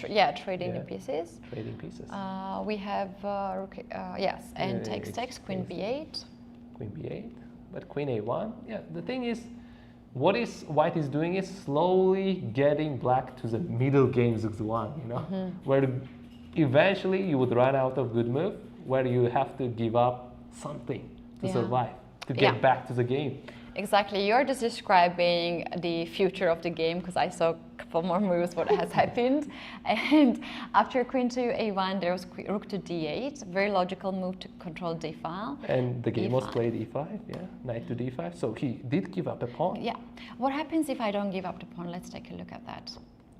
So, where do you want to go to with the knight, or do you want to take back? Let's say knight e8 instead. Let's say knight e8. Well, I guess there isn't Feels much. like the queen is going to... But I mean, you can go away. You can just go up one move. Takes. And again, eventually, you're running out of good moves. Oh my goodness, look at these pieces. And you're losing a piece. Yes. It's like skewering 4 pieces at once. Look at that. Not just once, not just 2, 4. And yeah, you're looing a piece. This looks like this traditional Uzbek dish with the Oh, middle. you mean shashlik? Yes, looks like that. Yeah. It does look like it, yes. So, yeah, he is running out of good moves. I guess by this time he already ran out of the good moves. And he decided rook d8 was the first logical move. And after e5, knight d5, he decided to give up the pawn, but he is considering maybe d4 would be a weak, maybe some compensation to get back. But at the same time, once bishop moves away, that pawn push d5 happens, it's like the control is fully on White side. Yeah, bishop c8 has happened in this game, and here we have White thinking. The bishop is hanging. Bishop will go probably on c6, right? Push pawn d5. Yeah, and the push pawn on e4. White has really good position. Look at this. The full control on the only open a file. Extra pawn. Yes. And very strong Dominance center. in the center, you know, that's it. Like, is there any fight for Black? Is there any plan for Black to get into the game? That's a very interesting question, right? So instead of bishop to c6, we have one more move. So it was rook to a8. Hitting the queen. Queen b6 has happened. Oh, these moves did happen on the board already. Yes, this is the position that we have. And now, point being that even if the bishop moves away, like let's say bishop to e4 or bishop to g2, you cannot take the pawn on d4 because the bishop on c8 will hang. Yeah. I guess he's just moving, Vitaly Sivuk just moving to the end game, and he's like simply, and even the pieces together, like rook and bishop works better than rook and knight, we know in the middle game, and we know the second thing that queen and a knight is better than queen and a bishop. So which means even it's a bishop pair, he's like, my knight is better than your bishop. Exactly. So very interesting. Let's take a look at the next game before we head back to the Masters. Okay, so any picks? Okay, I see one very interesting game right there. Mukhidinov versus Nijat Abbasov. And what do you say? Does it lose the same opening by this position? Same as that d6c4 happened, yes. Really? Oh no. No, but it's not Catalan. I wouldn't say Yeah, it's Catalan. There is no g3 bishop g2, but there is some kind of structure that involves. How did it end up on this? Or maybe it was just push. Okay, my second guess is it was maybe French opening. You know? Yeah. It was a French opening. So let's check. Oh, okay. It was Sicilian. A bit far, two files away. Yeah. Okay, knight f3, e6, d4. Takes. Knight c6, take. In your openings, how do you say knight c6? It's your first choice, second choice, third choice? Or even not even It's not the much. choices? It's not a choice for me. I don't play Taiwan. No. If it was like, let's say your game, you know, you ended up this position, would you consider taking that? Maybe, not sure, actually, because yeah, it really depends what's my next idea, what I want to achieve in this game, right? If I take on c6, then I would play c4 right away to control d5. I guess both sides is kind of catching each other with surprises. Yeah. Unfortunately, we don't have a time, how much time they spent. Was it the kind of prepared openings for both sides, or did they think and figure out? Well, let's go back. I'll check that in a second, but this I have seen this. It's I think this one of the this doesn't lines. look like very unusual, but it definitely doesn't look like a main line. We don't have the time. Yeah, I don't see the time, and you were mentioning that the main line in that position, so knight c3 is the main line, Yes. and Knight has b5. been played thousands of the games, and knight c6 is a third sideline, so yeah. So yeah, as I told you, would that be first, second, or third? Because it would be my third choice. Third choice, yeah. Yes. Okay, so let's continue on the game. e5, rook e1, a5, knight d2, a4. Okay. Why do you think? Do you think a4 was necessary in the game? It stops knight b3, kind of, if there was a move, or he just wants to get more space advantage, right? That's the idea of that. I mean, if the king was on e1, I'm like maybe some kind of queen a5, bishop b4, if the knight is on c3, let's say. But here, I'm like... It looks to me some kind of home preparation, a4. Home preparation. Because otherwise, bishop e7 and castle is such a natural move to play. And if you don't do that, maybe you have some idea here. Yes. Maybe black's intention was not castle at all, because you see the bishop is like ready. Yeah. Pointing on h7. This queen is also ready to get there. So a4, c4. Okay. Bishop c2. I look at this position, I wouldn't say that's a home preparation. You wouldn't want to get this kind of checkers position. Checker. You're just setting up one square away. Yeah. Oh yeah, it looks funny. Yeah. And bishop a4, bishop b5, bishop c2. Why did get an advantage out of the opening? Knight c5, getting to knight d3. Seems like there is a kind of compensation and momentum in the game. But if we consider material imbalance, black is not even pawn up. It is just normal game with equal amount of pieces, which is why I would say white is slightly better, because he didn't even need to sacrifice the pawn. Yeah, well, this is the thing that black is still behind the development. Yeah, you have to castle. I like queen g4, but somehow there's a question mark. You're stopping bishop e7 because the pawn on g7 is hanging, and you also want to take on c4. Why? What can go wrong with this move, right? Probably, you know, the computer evaluation is between dynamic and positional decisions. And I would say here, Madame Muhyiddin went for okay, which one I would say, positional or dynamic? Because the other way around, if he wants to go positional, just a4 move, you know, hoping or expecting bishop a6, then queen f3, the normal knight e4 move game. It looks like for now positional, then striking with dynamics immediately. Oh, that's so good. A4 first to weaken the c6 pawn and then to play queen to f3.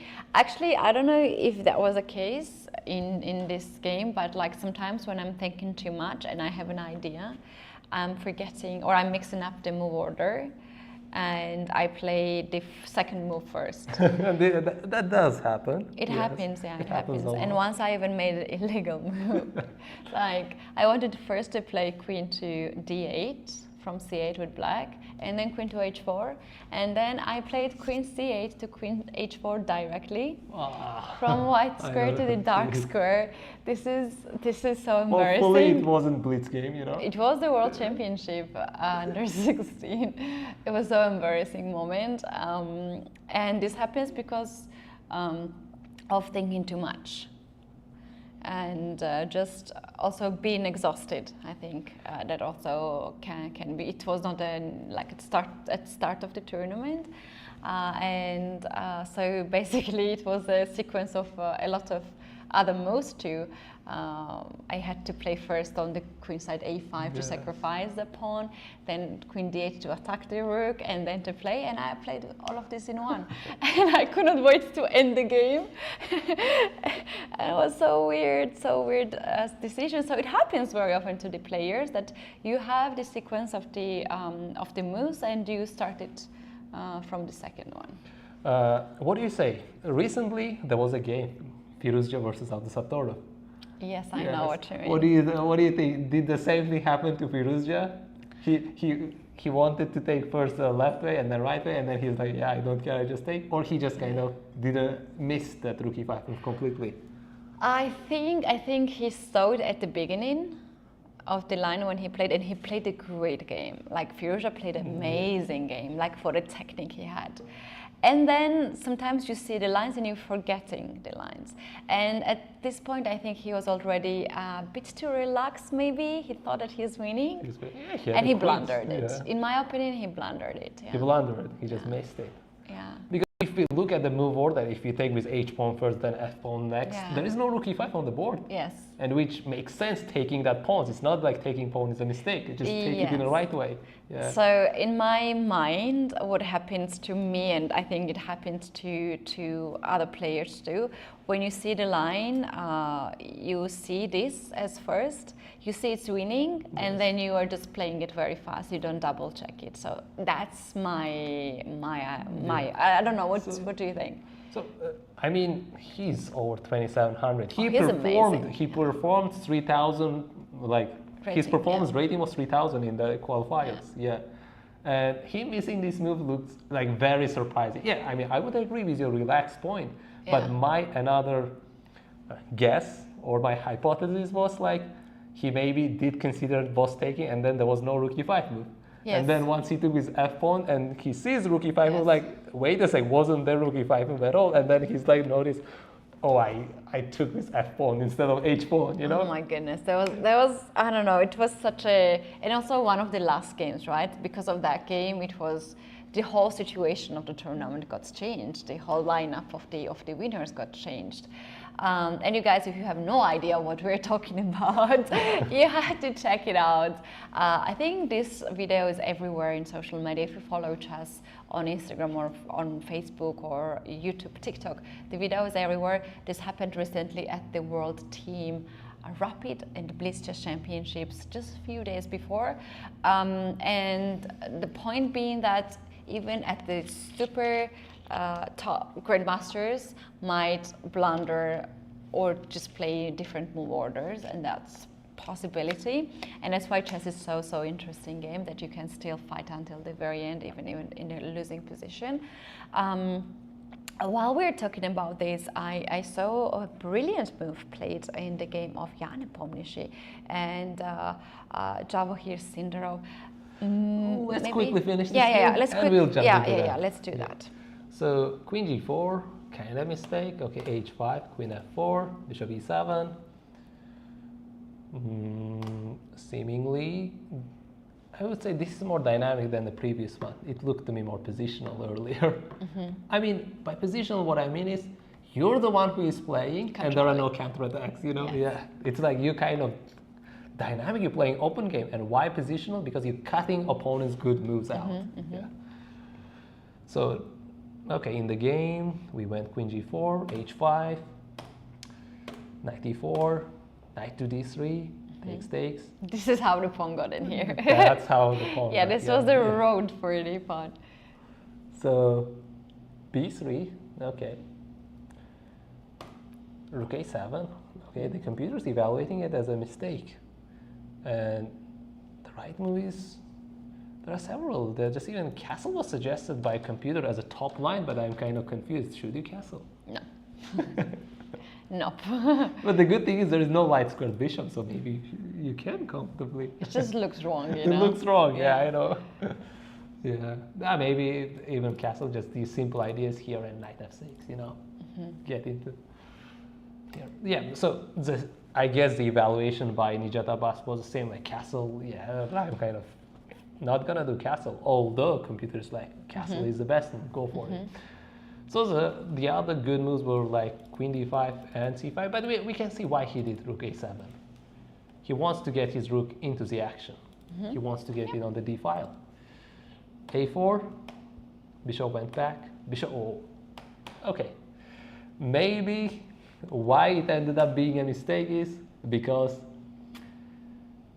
after a4 goes back bishop a3, d6 square is fully dominant. That just kind of bishops are out, this knight dominates on d6, bishop is, I wouldn't say even defender or even a piece that is kind of relevant on the actions. Yeah. It's not the attacker, I would say maybe kind of stopper for a while because it's stopping White's momentum and attack, but yeah, after bishop a3 takes, it definitely looks, yeah, he did get in, it definitely looks White is just better. Okay, b4 Now you understand the idea of rook a7? To guard the pawn on f7. Not to get checkmated. Yes, I mean, I would say maybe, yeah, it was partially maybe to do the defense. Yeah, because it's basically 2 more moves and there's bishop e3, so yeah. Okay, so knight d6 we have. Okay, we have to be computer genius to understand why this is a mistake. I like this move. Do you want to play b5 at some point? You open up your rook. Yeah. It's not so bad, actually. Yeah, that is kind of the first thing you kind of consider. You know? Exactly. Well, I what like else this idea move, you think? Yeah. So the reason why it's mistake is it turns out that black can get some play to get his rook. Yeah, h3 is coming next. Maybe to weaken up the light squares as well. There are some counterattacks, Yeah, you know, d2 hitting is e5. coming. Yeah. Exactly. Yeah. So here it would be required for White to make key move, and b5, as you said, h3 is coming. Oh, suddenly, you know, it's like I'm not comfortable with White. I have to play carefully. Yeah, exactly. You're still in the game, and this is h3, d3. Those pawns are quite unpleasant. White wish not to have them on the third. I mean, it looks defendable. It doesn't look kind of bad. But okay, if key move of rook a8 was played, which is giving up the bishop, I guess here he doesn't have much choice because the bishop is kind of lost anyways. You're taking, if bishop here, I mean, it's just hanging. If here, maybe b6, and you take that bishop. Yeah. So... okay, so black can sacrifice the bishop here. This is a kind of sacrifice because we see that engine bar still is somewhere in between. So let's see maybe the point here. Queen g5 is threatening the mate in 1, so you have to play rook to a8 at this point. And after b takes a6, here's a very interesting idea that you can just chase the queen. Rook to h5. Oh yeah. Can we do that directly or with d2? Yeah, seems like a fine idea to me. Yes. I was just paying attention to the bishop and queen g5, which has defended and threatened mate in 1. Yeah, it's a brilliant move. I like that. Very interesting game. Yes. But let's take a look now. Go The back, brilliant move, Nepomniachtchi against Sindarov. Okay, so we stopped right there, and knight df4 did happen. D takes e5. knight to h4. Well, there was queen c8 idea, so he deviated from the plan or from the attack with other direction. But of course, he gotta be creative here. So knight h4, bishop f1. Yeah, no tactics for him. No, it's like defended. And when bishop d5, rook e4. Oof, look at that one. Does the time showing up? How much time was spent? Because rook e4 is prepared, I would say, when he did consider that. Well, it is Jan Nepomniachtchi. He doesn't need too much time. He has spent only 4 minutes to do that. Yeah. And yes. before and after, he didn't spend any other time. Like he was thinking average 4 minutes for these moves. And I think when he played d4, he already calculated that line. It was ready when d4 was done. Yeah. So the thing is that after taking on e4, which is the logical move to do, queen gets now on e4. Both knights are hanging, and white is just playing this game on as claiming that I have very active pieces. I have a pawn for exchange, and this is more than enough for me to play. Yes, and bishop pair, maybe additional half point advantage. Yeah. You can give it to. I can play knight c4, can I? To hit the knight on f4. Okay, let's check it out. I guess maybe queen exchange would be survivable for black to fight back. I mean, black is looking like he has material imbalance, material advantage, but I would say white would have a momentum. The idea looks to me like not necessarily knight c4, but hitting that king eventually. Maybe bishop c4 immediately, but knight c4 is technically okay. Computer's second best move. Yeah. And it was better. Oh, actually, he did play bishop c4. Jan played bishop c4. This is very interesting. I think the idea behind this might be to play g3 next move. Yes, this is. And to go after those knights. But we gotta be careful of knight h3 check. There is a good need of calculation here. There's also extra move here, e6 to play. Maybe. Yes. Yeah, I like e6, yeah. And you can play also knight to f1. I like that move too. Opening up the dark square bishop. I guess the real threat is knight to f1, yeah. Yeah. And the real threat out of all this. Yes. Yeah. And I would say the thing is, knight e4 you suggested has big points. Like on the first vision, it didn't look like to me something like aggressively you're doing. Like the idea looks to me like you want to get the bishop pair. Yeah, no. I want to get the knight. You want to get. Knight I mean, pair. of course. I mean, I wouldn't give up the knight. I would respond to that. That's my plan A. Let's say I trade the Yeah. queens. I'm gonna slow down any actions you have. So you have to pick where you go. And it looked to me, yeah, not ideal. But computer is favoring that variation. But humanly thinking, okay, maybe there is a kind of draw. Repetition, yeah. Repetition. But after you go back, how it's better than bishop c4? What is computer is about, you know? What it's so that we didn't? Maybe I guess it's a bishop pair. It's kind of maybe some deep evaluation. Or do you know about the theory that Stockfish is good more in dynamic game and Komodo is better at positional games? Yeah, I've not heard about that, but can be like Can be, yeah. yes. Well, the most important is that we hope that the players don't have any access to that, and for that we actually have fair play check. I saw a lot of arbiters with this scan devices, and I think we do have a lot of brilliant moves suggested by the computers, but the most beautiful brilliances are coming from humans. Yeah.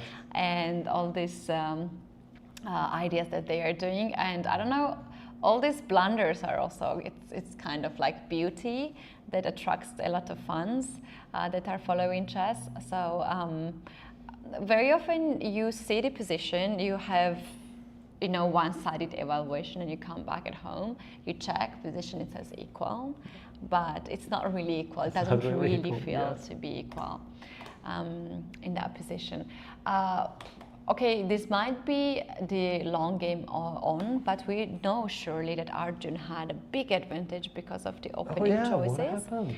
And we can take a look. What is the update there? Okay, the pieces are out, pawns are gone. The rook is on e8, it's done. Bishop on e3 is done. Knight was already on d3 and queen ended up on a4. But let's check exactly how it unfolded. So that's where we stopped. Rook f8, bishop e3. We were expecting that. Rook a b8, queen to f3, and take. That's where we concluded black is getting the momentum and getting the pawns back. Rook d1 and queen a4. Yeah. He's getting that back. Yeah. So you cannot necessarily take it. Yeah. Knight to d2. Okay. You see, knight is moving in a way, although he didn't have a choice. Yeah. And the choice he has is block his own rook from attacking. Yeah. It sounds sad, but you're still standing in this position. Yes. Rook a2. And here we have h3. Well, the idea of h3 is perhaps to play king g1, king h2 to allow the rooks to be connected. But it seems like there might be some final blow here. Yeah. So it's now black's turn. The simple move is maybe just take the pawn.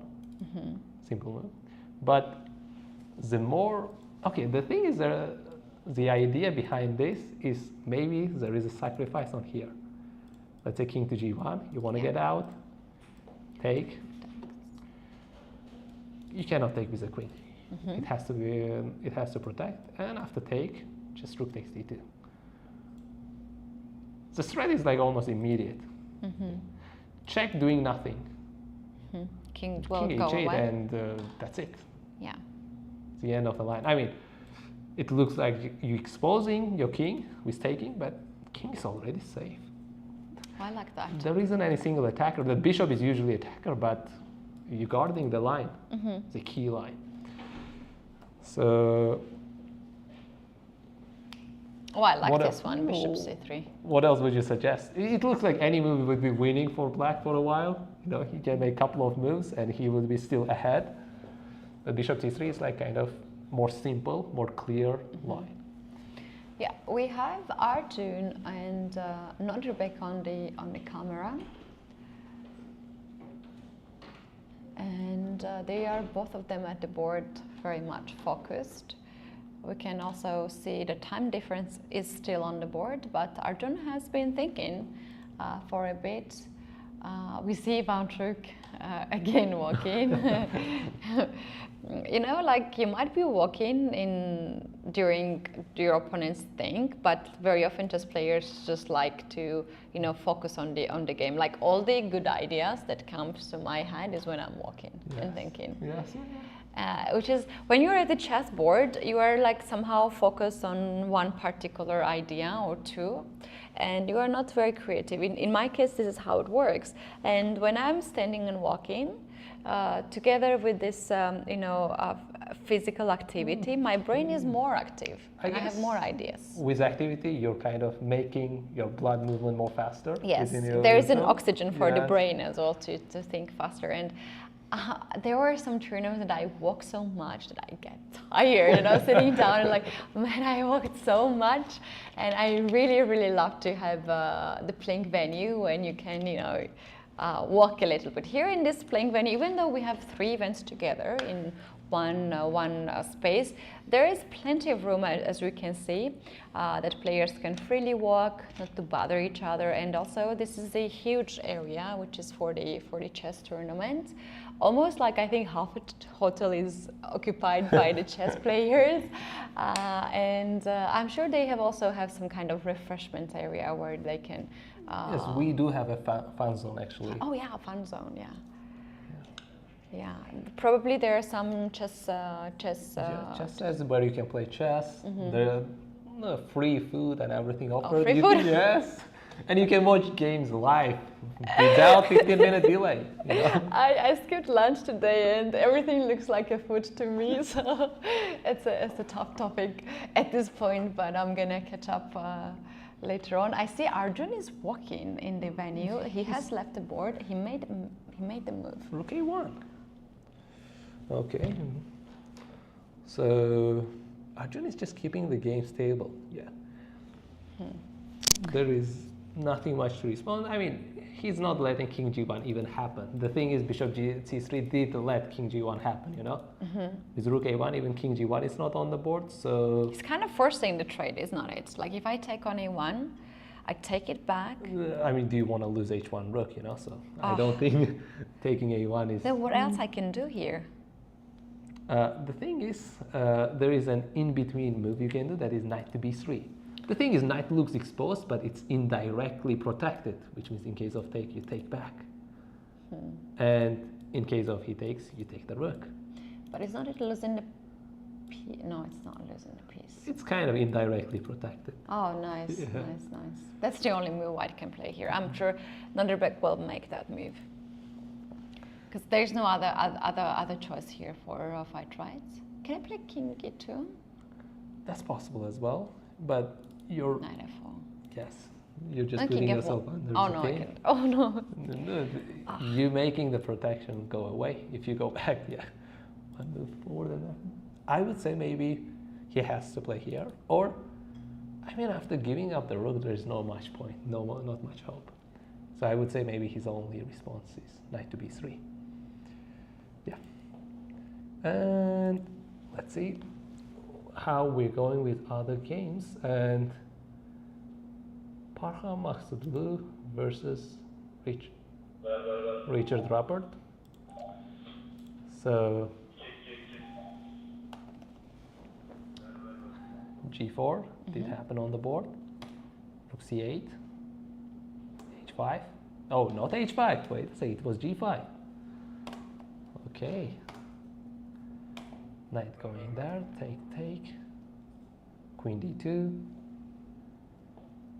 He's too far on the board, and I don't see future plans for Parham.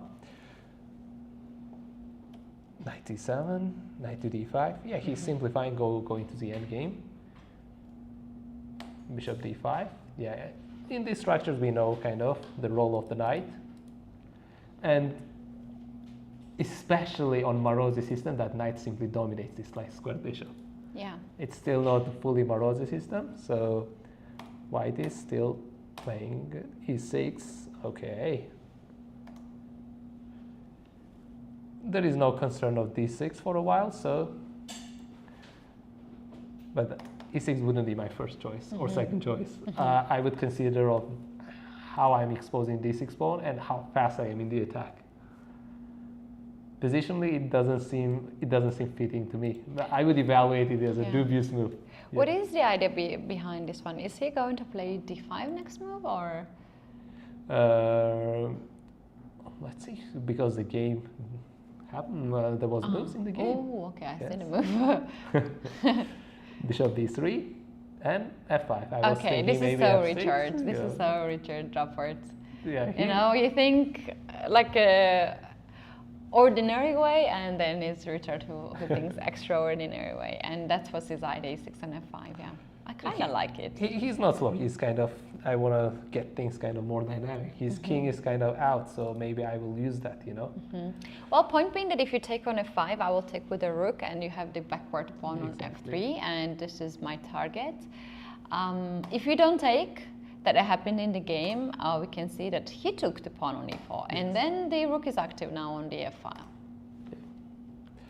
And yet you think that he will play rook to F2 or rook to F4, but here we have Richard, and he goes with king to F7. I love this move actually. After seeing it, I love it, because you're getting this king on E7 next move. You are guarding to your weaknesses in the position. You centralize your king. Gives opportunity knight to be free. Yeah.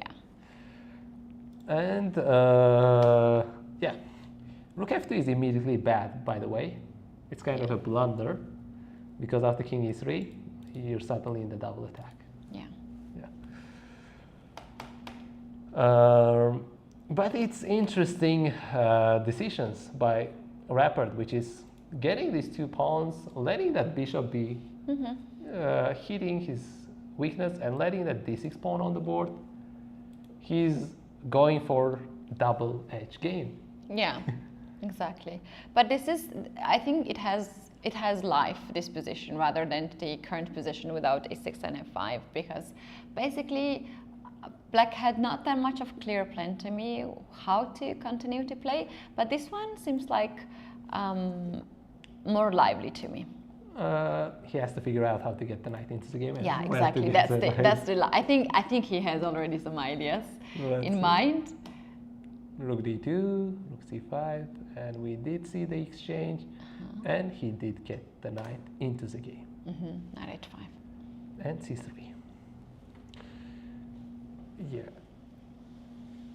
What do you say? Would you play it with white or would you play it with black? Black. I'll play with black. I like the dominance of the knight against the bishop here. I like that somehow the coordination of the pieces are slightly better here. Because in the end game, if the bishop is not a strong bishop, it might be really weak piece. In this position, it's not a case because this bishop still hits the pawn on e6, but somehow I like the harmony between black's pieces. Yeah. Usually in the games, a rook and a bishop works out better than rook and a knight. Yeah. However, the first factor is the game is closed. Although one file is open and we do have two semi-open files, there isn't necessarily any action. Exactly. And of course, considering isolated pawn on e4, I would say, yeah, same. Black is, maybe preferably black is the one that is going to push for the win. Yeah. Oh, I think the queen is missing in the game of Arjun and Nodirbek. Oh, we have to do we get have knight back. f4? We might have a result there. Oh, I think we do have knight f4. King e2, knight f4. So the line was suggested by you. Maybe that's the last hope. And I guess he went for it. Knight f4 check, and he's getting some material still. It's a rook and a knight. Okay, there is no extra pawn against queen. But after take, king is exposed still. It's not a normal, typical game. He's not rushing because it's pinned. And he can build up attack on d2 once the rook is defended. Yeah. Yes, slowly it might kind of collapse. And then you can also push the pawns on the queen side. Yes, I mean, okay. Oh. Not anymore, it's gone. Yeah. So, yeah. I don't know, something like... Oh, if I play bishop to d4 now, will I fall for rook to a8? I would say probably, yeah. Oh, God.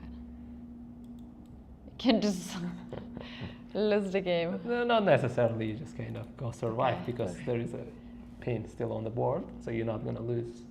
I mean, black would be still better, but the advantage would be considerably low.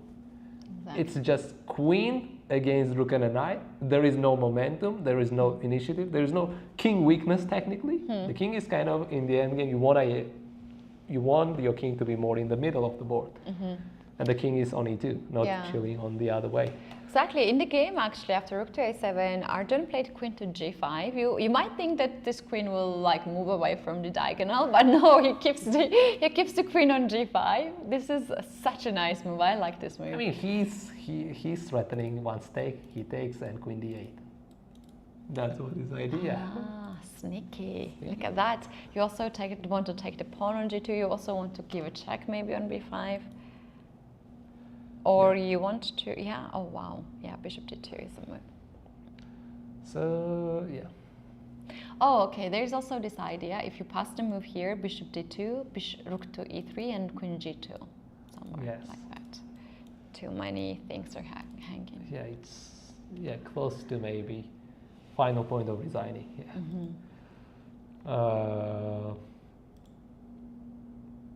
So, let's move on to Sindarov's game. Yeah, good idea. We have this position now. And we have h4, which was mentioned as a mistake by a computer. But let's see where we stopped. We stopped at bishop c4 move. Pawn to c6. h4. Do we have a plan for h4? Or does he want to play g3 and maybe just give up one pawn? But Oh, and he then wants to the play h5 next move. knight is kind of trapped. I mean, h5, isn't it just a free pawn? Queen g6. Oh yeah, there is a pin exists. Yeah. Okay, yeah, I just forgot for a moment that we just played bishop You c4. just played bishop c4 for that. Yeah. Yeah. H4 was the idea to play h5. So queen d7 basically doesn't really stop h5 happening. But if you play h5, then I have queen g4. Yeah. That's an idea. That's the counterattack. Okay. The game is getting more and more spicy on here. Yeah. And I think we shall also see the other game of Abdusaturov against Shamsuddin. Vachier-Lagrave. Okay. So we were just in the beginning where that's where we stopped. Huh.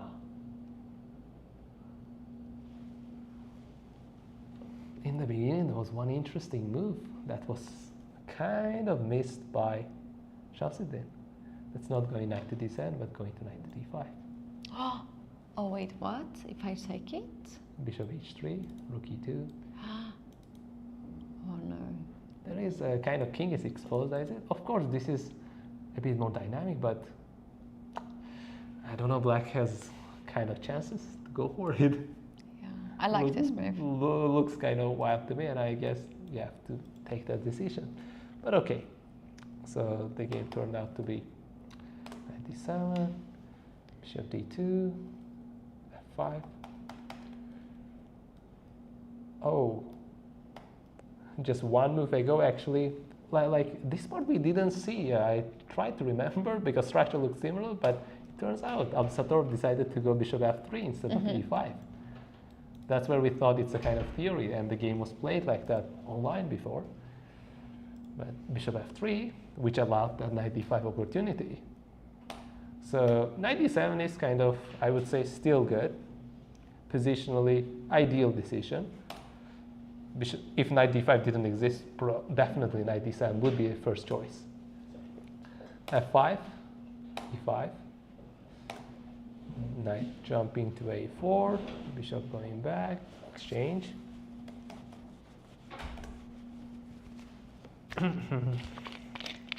Yeah, and at this point, I think black has also just stabilized the position a little bit more, like better.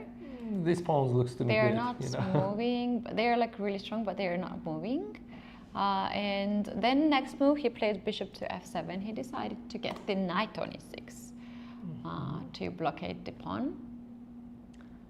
We saw bishop e2, b5.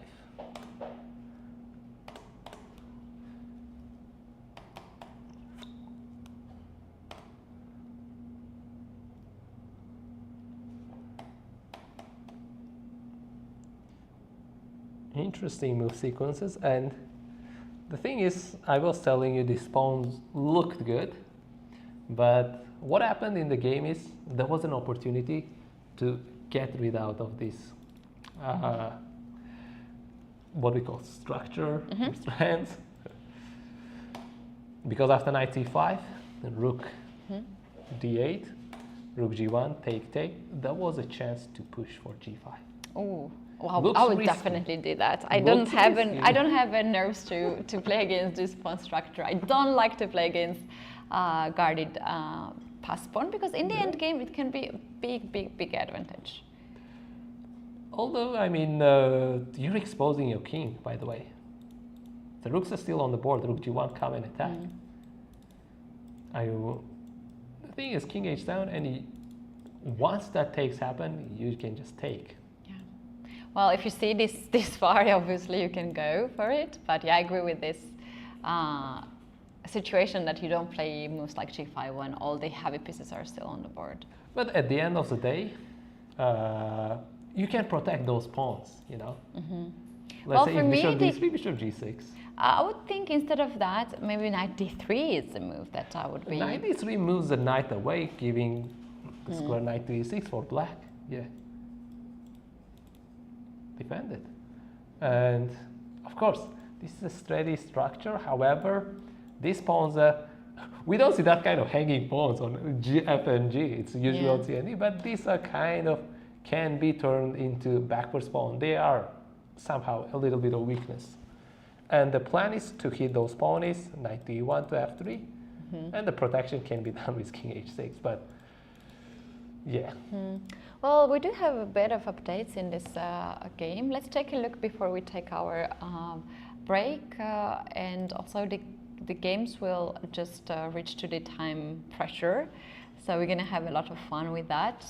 And yeah, like we can maybe see this one. The game did update. So here after take, knight e6 happened, and I would say that d6 square is very steady for white after knights are gone.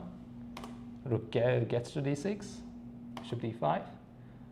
I think there is no other move than bishop d5, and you have to give up the pawn.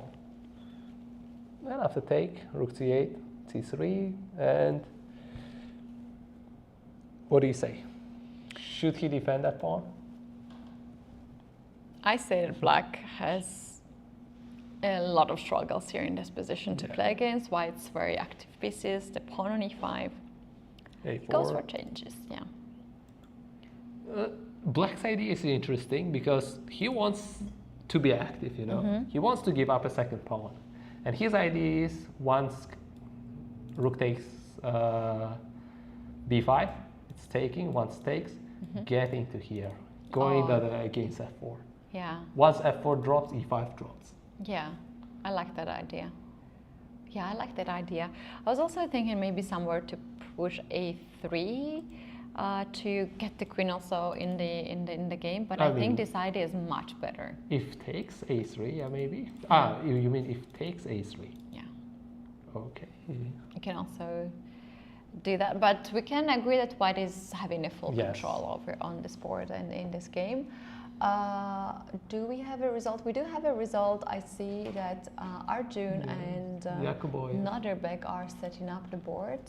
So and yes, that's the result. Black won. Arjun, the first seeded player in the Masters tournament, won his game. And he won with black colors, so. Yeah, very nice win for Arjun. Queen b3. 26 moves. Yeah, really fast game. And as people were commenting, that's not even his age. I think he's much younger than 26. One more move per year.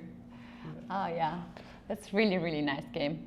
I think it's time to take our break now, and we're gonna have also interviews with the players. So guys, stick around with us because we're gonna have many more things to happen, and don't miss the time pressure moments because we are just arriving to that part of the game. See you soon.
This is UzChess Cup 2025 around one. Uzbekistan chess cup. Yes, You know the US. Uz. I said Uz. It sounds weird, I know. I tried. And we actually have already 4 games done in the Master tournament. 1 game in live, and it's very interesting that we don't have these draws on the boards. We have 2 decisive results. And we have 2 draws. Can you please update us what happened to the games while we had a break? So let's jump into the games. As we were exploring those 2 games, Richard Grappert and Parhams, they didn't go much further. They played a couple of moves from where we left off and agreed on draw. Bishop d1, rook f8 check, king moves e3, knight f4, rook h2, e5, and h5. And of course, from here, the game is slightly opening up, but we can see pieces exchanging, pawns exchanging. But he has a choice of taking, but it will give slight advantage to white. But after knight e6, the game could have continued, but eventually heading for a draw. Yeah. Because although we mentioned there is an open file, you cannot do much on it. Yeah, I think you can also play g6 here to get rid of that pawn and trade another pawn in the structure. So they ended up agreeing on draw after h5 move. Yeah. So Another game that ended in a draw is Arjun against Pragg. This is actually a bit surprising for me. I thought they would go and fight till the end. Yeah. There are still queens, rooks, bishop, and a knight all the on the pieces, board. yeah. And we do know how the draw happened. It was perpetual. It's the repetition of 3 times. Yeah. So let's see. That's where we were left on. b4, knight c3 back, queen developed to f3, b5, rook blocked, and yeah. White had centralized game, but black fought back, a3, mentioning it as a mistake. Instead, it was better idea to strike in the middle. So take. Let's say if e5, it's d5. Whoa, what? Really? Yeah, the thing is, you want to go against this. Yeah.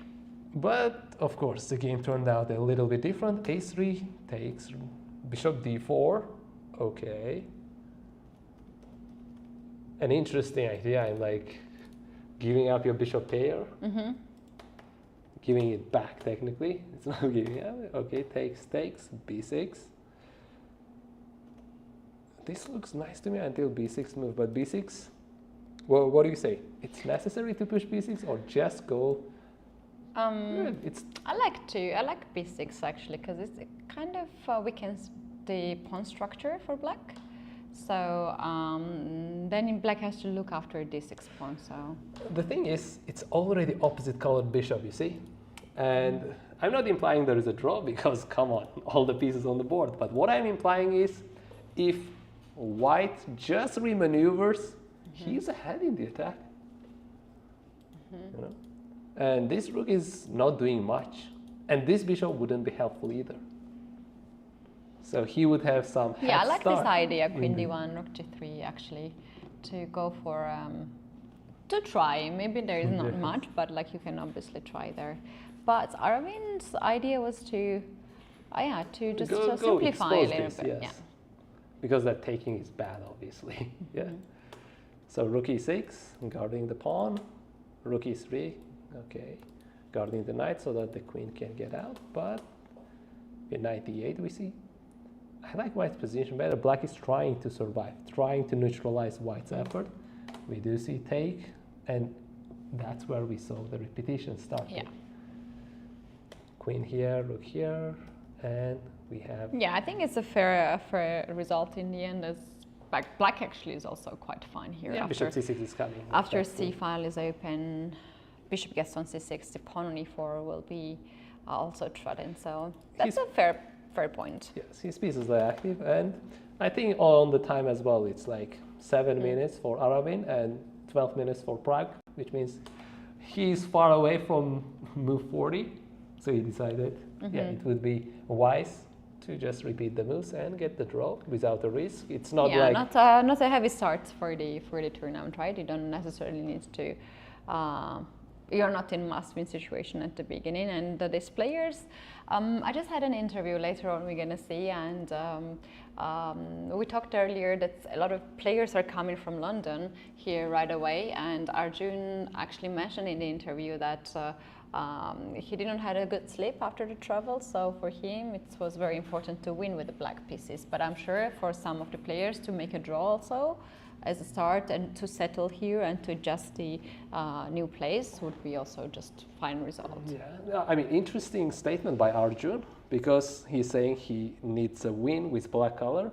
It's not maybe coming from that he's playing with black, but it's coming maybe from the rating of Jakubov Nodirbek, but because if you look at it carefully, there is almost 125, 30, Yeah. 150 Yeah. close. I mean, to be more exact, it's 133. But yeah, It's a quite a gap. it's quite a gap. in So the which rating. means Yeah. a draw might affect his rating a little bit. Maybe that's why he's pushing for the win. What was his Yeah, and final also comment? like to be fair, his position after 5 moves Yes, he was was just like, winning. yes. Yeah, we have to. Also. Not necessarily winning, but yeah, he After had Queen attack. V7, I He think had it was. momentum. Yeah, Yes. it was very close to win. We do have another result, but before we go, let's check quickly what is happening in the live game, because Black has 1 minute on the clock, and we maybe just need to focus on this one first. There was one quick thing I mentioned. I saw earlier, and that is that's where we stopped. And after h4, Queen d7. I say you wouldn't guess Nepov's move. What he did. I see you have live position here. You can maybe guess. Live position here. No, G3? G3. No. Yeah. G3. Letting knight h3.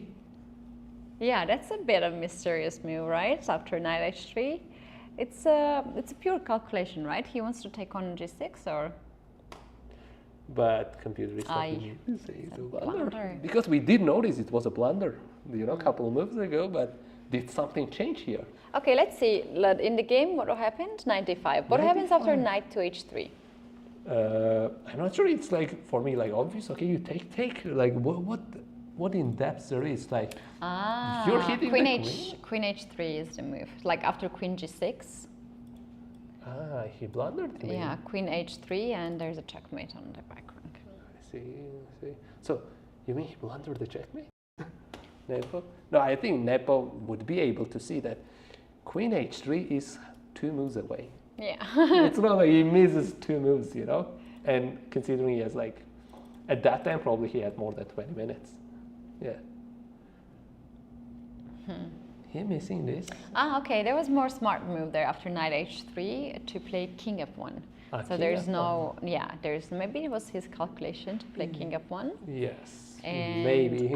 after knight to f2 to take on G6. G6. Yes. I would say And maybe the same. Yeah. Because king to e2.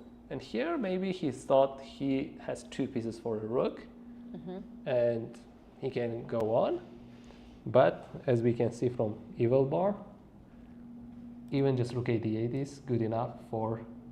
Yeah, this knight on f2 is so disturbing the whole white's position together with the dark square bishop that it feels like white is a little bit paralyzed here. Just after queen g2, it's coming close to the end. Yeah. Now king safety is definitely something. Yeah. Wow, Yeah, Sindarov we actually have could to just worry play about. that. Knight h3 is the first candidate move, perhaps you were looking at. But he ended up not playing that. What could be danger of knight h3? Yeah, there He was. Okay, let's go to king f1 line. So he thought maybe he didn't figure out that rook a8 move. Maybe my guess is. Yeah, Because- sometimes you see the line and in the end you give the Your not proper evaluation, evaluation, yes. so it might be just like, okay, I'm not anything else Materially, here. yeah, the 2 pieces Yeah. for the rook. But looking at the king, it's like, whoa, you know. Wow, there's another brilliant move. This is a third brilliant move in this I mean, game. What in is this game- happening here? Well, Let's see. Let's get. Okay, we'll come back to this. Wait. We skip one brilliant move. We skipped one. Let's go back. Oh, okay, let's go from here. This is the game happening right now, and at this moment, Sindarov decided to go for knight h3. It's mentioned in blunder, but I see the point. Yeah, but maybe he just want to get extra time. That's why, because he's running out of time, as he has 1 minute and 35 seconds. But Why this is a blunder? knight is basically maybe trapped because this is defended, this is kind of not out. I mean, knight f4 is the out square. However, if king f1, there is no square. And point being that you can take the knight on f3, this is untouchable because knight f6 Yes, then wins the queen. exactly. Yeah. So, but king g2 happened in the game, which allowed him, it's not necessarily a good move, it's just repetition. But as you said after this, he did find the key move, the brilliant move here, rook h8. Ah, okay. Bringing the rook in the game, hitting f2, and I guess there is something we should do against this knight, maybe queen g6. But you see, he's letting him take because, oh wait a second, did he calculate it deeply enough? Or that knight h3 is just more than enough? Let's have a look. Take, take, take.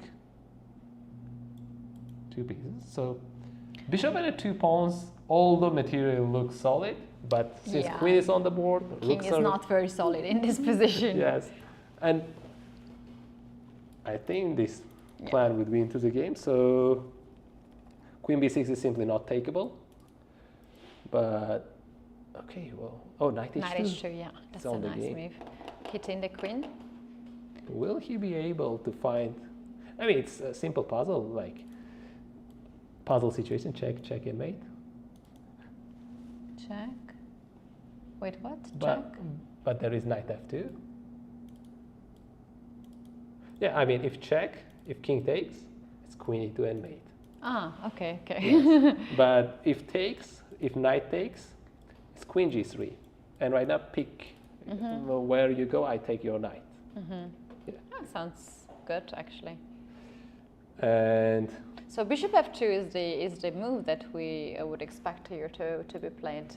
yes, Sindero having 40 seconds. Let's see if he's going to play that. I'm sure Nepomniachtchi already sees this move. Very often you make the move and you see the blunder right away, like before your opponent. That's the worst moment. he should be able to find it. Yeah. Yeah, Sindarov very close to make the move. 30 seconds for him. Let's see. Do we have a camera of Sindarov's? Yes, we have him on the, and he's taking the pawn on f2. Oh, he took. Yes. Wow. He took that pawn. Look at that. Yeah. We don't have it on the board yet. Right. He did take it. So bishop takes f2, king went on h1, and queen e2 has been followed up. Yes. I think he will crush this game. Maybe there is more complexity left. So materially already 1 point up. I mean, up in exchange, but pawn structure would fall apart. And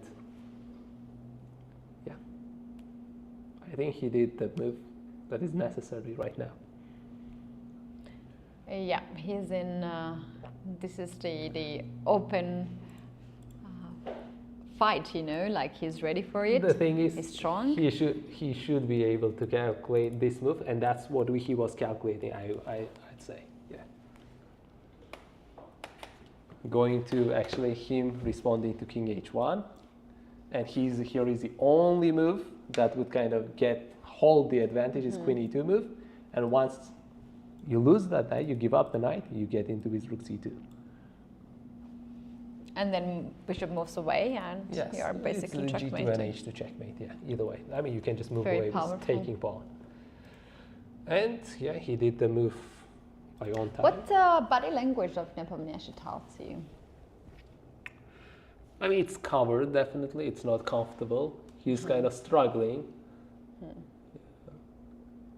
He putting the piece away, He has more getting time on the back. clock.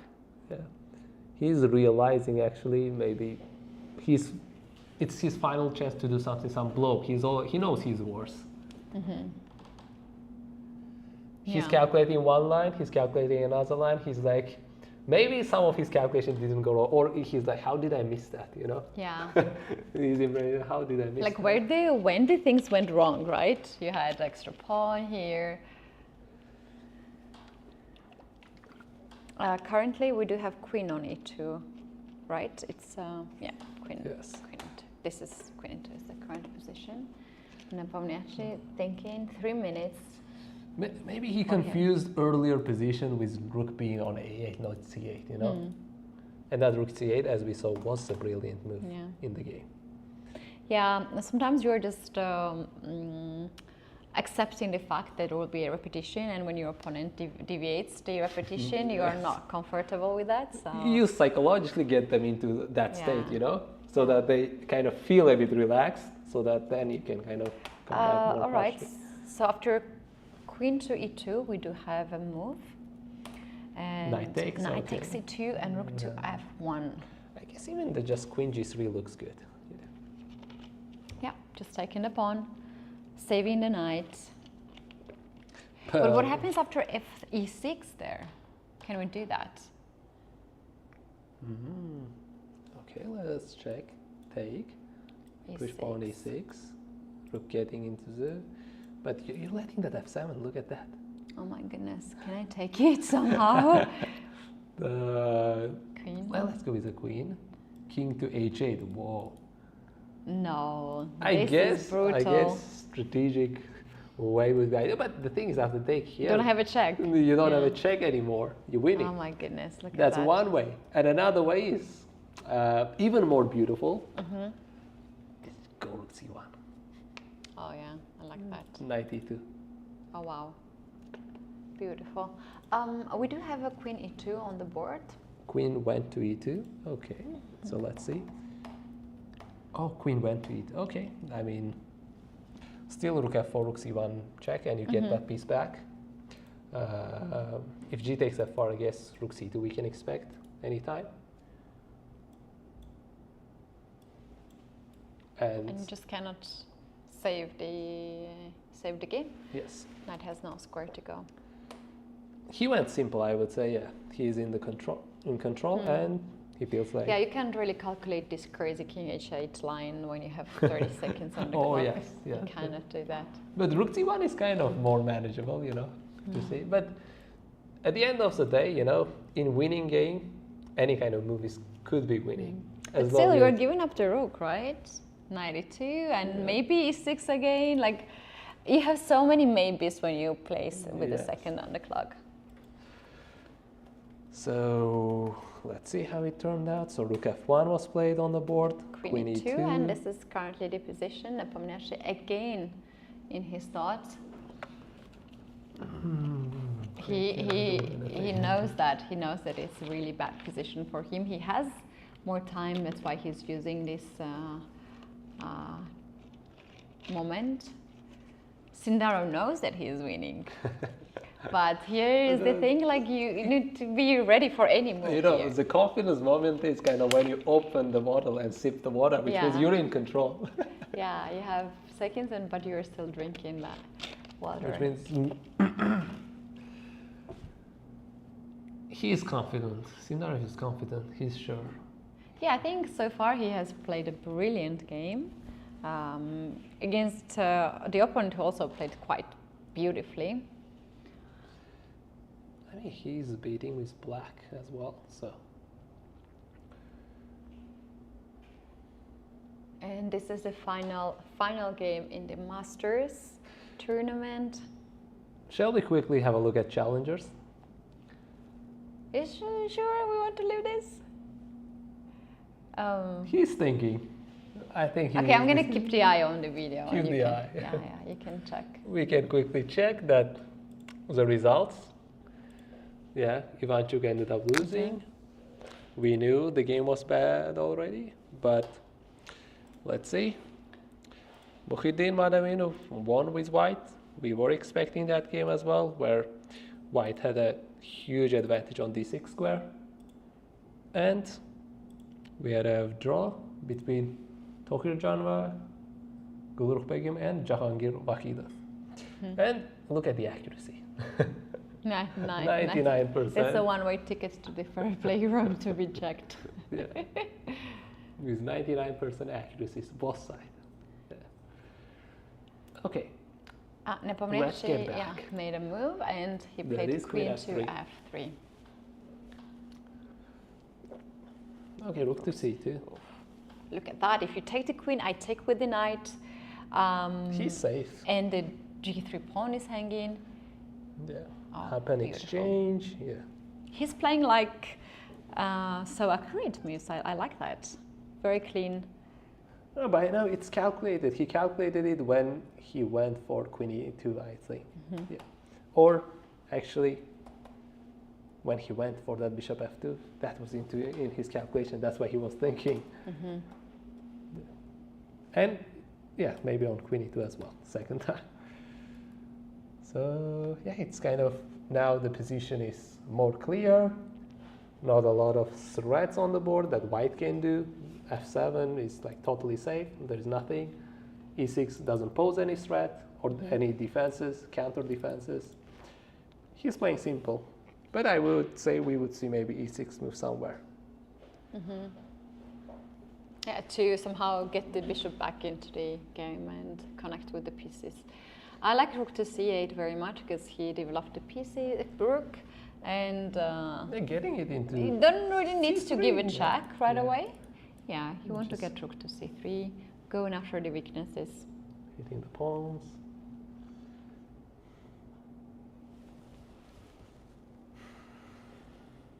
Yeah, we had all these actions all together today, right? All these He's games out. finished. Look at that. He's walking with He's 1 walking minute on around. the clock. Yeah.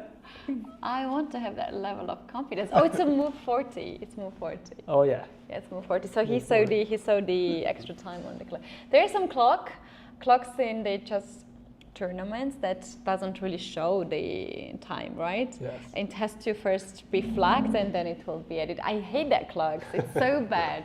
It's just so bad. Yes. So Nepo yeah, plays before. we reached move 40, so 30 minutes were added on the clock for both sides. And yeah, b4.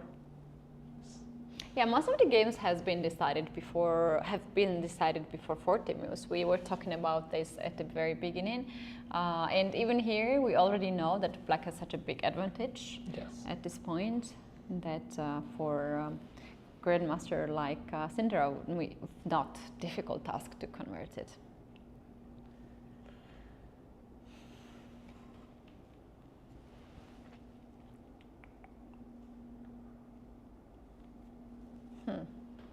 Yeah, and this is actually the tournament which has one of the biggest prize fund in the chess tournaments. The total prize fund is $121,500 USA dollars, and the winners in the winner in the Masters will get $20,000, which is quite nice prize fund. And of course there are prizes for the other places and also in the other tournaments too, Challengers, Futures, and also in open tournaments. Shall we have a look at challengers? Yes, What do you yes, say? yes, let's do that. Let's do We that. have a little We are bit safe here. Yeah. Safe here. So, let's go back to this game where the structure was interesting from the beginning, but as we can see, white is up a pawn, but that pawn is double pawns. So it's bishop and a knight. King safety, I think, is very important in this game. Yes, and I think white's king is more safer than black, a lot more. Even after bishop d5, it feels still good. Let's see, how did we reach this position? And the thing is here, we are already on move 42. Yeah. So both sides have 30 extra minutes added on their clock. And okay, queen b1, it seems like not the ideal move, but we'll be back. So we stopped at knight d6 point, right after the opening, queen b8, and knight d4, d4, and knight b6. We had an exchange, b3, f4. Meanwhile, the game has ended between Nepomniachtchi and Sindarov, and Nepomniachtchi just decided to resign. Yes, so after take, knight f4, I guess the things are unfolding more simple, because if king g1, it's just rook g2 check and take. So another choice you have You can also, yeah. Another choice you have is only king h1, which will be met by knight d3. Yeah. And if bishop d6, I guess he's just doubling up, so... They are calculating some line after the game. Yeah. This is the moment when we need this microphone to hear what they're talking about. Yeah, I think it was a well done by Sindarov, very well played. In quite complex position. Initially, knight h3 was missed, but eventually...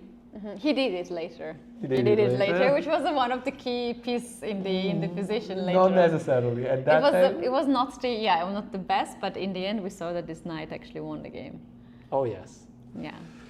But the thing is, he did do knight h3 eventually, but just a little bit not the right time, but it did not matter. Yeah. Because even if he didn't do knight h3, if he did rook h8, he would be just one step ahead. He just did that move. Because he wanted to get closer to the time control. Yes. Yeah. They're still analyzing, and also the fact that they are still analyzing after the game, it also shows how complex the game was, how complicated the game was.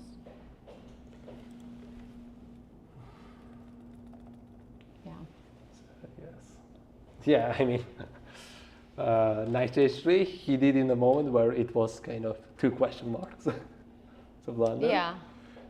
But because he missed the rook c8, yeah. yes. Yeah. I think it's actually a very smart decision. It's not a bad move, because some of the people might only see these question marks here, but for chess players, this is a very, very good point. Yes. He is low on time, much lower than the opponent. He has 1 minute against 7 minutes, and he knows that he will repeat this position. So he gets closer to 40 moves, he gets extra 30 seconds to think, and then he plays rook to c8. So this is some details that computers don't really understand that much, as humans can very easily digest it. Okay, I'm trying to check Nepo's time, and Nepo, like, if I go king g2, you don't have a choice but go knight here, and I repeat that, he said. But he did what do you think? Did he realize he is actually worse on this position? If he is worse, like he is agreeing to repetition, wouldn't be the suspicion that he would go the other way around if that happens again? So let me check how they played this move so fast. King g1 has been played in 3 seconds. Yes, I mean, because technically there isn't much choice, but instead of king g2, maybe that king f1 was his only hope to get out of that pin, so that his knight is there, cannot get out, and the pawn's guarding. And we know this is not possible. Yeah. So he has to respond with his rook, and rook h8 would happen. And then that knight h2 move. It was similar to the game, just the pieces were in a way that, if you notice, the king is not on g1 anymore, which means no bishop f2 No bishop f2, yeah. But it's quite impressive how fast he saw bishop f2, and it can be also intuition, right? This strong players, they have such a nice intuition. I mean, he knows for sure after bishop f2 he can get the draw easily if he wants to. But besides that, he knows how fast his momentum is coming, and he knows that bishop on f2 will not be taken. You know, if he takes, it's like either checkmate or getting those 2 pawns, because the knight will be forked, as we mentioned earlier. If in case knight f2 is just pick your way, I'm going to pick the knight, you know. And yeah, by that time Sindarov immediately realized, like, he has a chance of bishop f2, and that might be the point to do it now. If not now, he might miss the opportunity. He wasn't thinking defensively anymore. When he did rook h8, he was already like, I'm going to play for the win. I'm going to win that game. Yeah, absolutely. I'm not going to end up draw or anything. The moment happens, he's in danger. A lot of squares exposed. a lot of weaknesses to get in, so he went for it. We do have a game on the board. This is the challengers game, and here we have the player from China, Ma Kun, and his opponent, I can't quite realize. Muhammad Zohed. Okay. That's his full name, and we can check Suyarov. Muhammad Zohed Suyarov. So it looks like slight advantage for the white, but what do you think? Is there any way to trick black? We know this is theoretically draw, Yeah. but what's the tricks? Maybe Tricks going still to exist. king behind that pawn, and then taking that pawn, and then rook f5, taking that. Yeah, I like that. It's black to move, right? Yes, it's black to move. Rook G1 G1. check. But of course, once you're going here, you have f3 pawn as well. And You know what I'm thinking? After, if you play rook to f1 here, okay, G4. yes, another plane. More simple, like just take and then rook h1 and whoa, it's not that simple. I guess it's more like rook e1 I was thinking, but let's see. Rook h4, and what it is? Take. So he's going to more exchanges. Check, king s7, take. I mean, it looks slightly unclear to me, but considering they have 30 minutes on the clock, so once they think for 5 minutes, I mean, it's all figured out. Yeah. Yeah. Well, we do have Sindarov actually waiting for us for the interview. I'm gonna go and catch him because I have so many questions to ask. I should ask all these questions. And we're gonna take a short break while I'm going to get the interview. And we'll be back after that to summarize the day.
And coming back to the first round here in Uzbekistan, we do have final game in the challengers. All the games have been finished, and I was walking in the playing venue. It was so empty compared to what we have seen at the very beginning. So we have one final game. We can see that on the screen, and this is the end game. We can see that on the board. But before we dive into the game, what is your first day impression about the game and about the tournament? So I expected actually Abdusator to show some decent game, and he ended up winning very smoothly, I guess. Yeah, and Sindarev, he surprised me. Yeah, he did manage to beat, and although he missed the initial knight h3 move, he still kind of came back very solid. And you just had an interview with him, yes? Oh yes, I don't know, I'm smiling so much because it was a really good interview. He had such a nice vibes, he had such a nice energy, he was so happy. And you guys can see these interviews on YouTube and also on social media, so you can look for that. It will be added very soon. But I can tell what he said about the game and in general. Like, he said that he played really good in London, so it gives him extra boost to play here. But he hasn't played classical chess for some time, and in fact, today's game was a home preparation for like 1.5 hours from yesterday. Oh. So he was very confident. He was very much sure about the game, and also, yeah, he enjoyed very much the whole process. And I asked him this question from 1 to 10. How he would rate his game today, how beautiful it was delivered. And can you guess what was his answer? Close to 9, maybe 10. Yeah, that was my guess too, but he said 7 because of this knight h3 move. And he said if I didn't allow my opponents to play king f1, which you were mentioning, and if I played rook to c8 directly, probably 9. But he's very critical to himself, which is really good to improve. Yes. But yeah, the game was amazing, and it was a really good start of the day. I'm so excited to see the upcoming days as the tournament kind of gets into the somewhere in between, and then in the end it will be even more sharp. The players will start to score a lot of points. The interesting thing is there were more decisive results today compared to draws. Yeah. Which is not very common at the elite level, high level. It's there. Your opponent is as strong as you are, and it's so difficult to find a way to win. But here we are, and this is actually very exciting. I'm so happy to be part of this event. It's so much joy to see all these games, right? Today we had so much fun. The last game that we have on the board, we can see these two players, and the position looks quite drawish to me. Yeah, I don't think there is any progress in the position. And the thing is, I was liking White's game so much, whole time, from the beginning till the end, but somewhere White did let go of the advantage. Let's go back to that beginning point, because I was highly emphasizing how that knight's journey.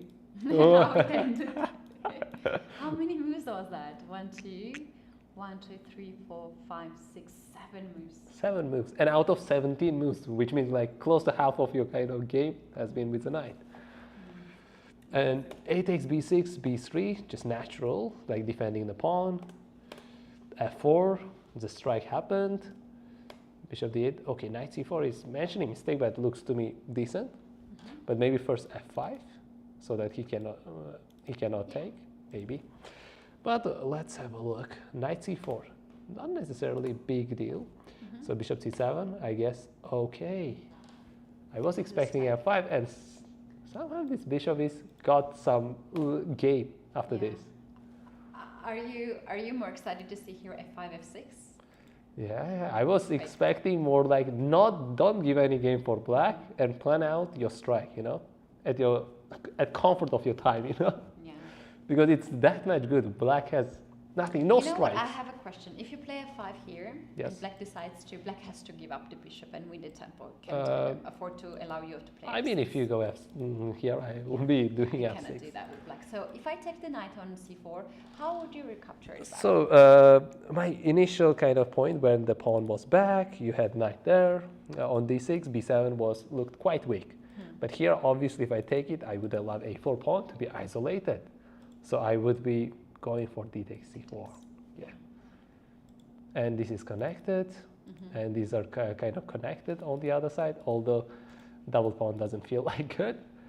But anyways, it's in the white's control, and this bishop is definitely better than this.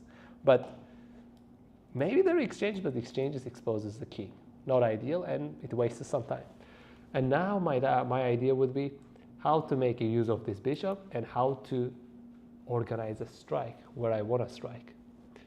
And do we have the game ended? No, they're still playing. They're still playing, but I think there will be, yeah, this is very close to it. I think they are repeating moves. Okay, so, but let's see how it continued. I'm not a big fan of that take move, you know. I'm not a big fan of giving a game for the opponent. Yeah. So, okay, he took like that because here it feels like wrong in this way because this is ending up being isolated. e4 pawn. So, takes, queen b1, queen a5. It did happen in the game.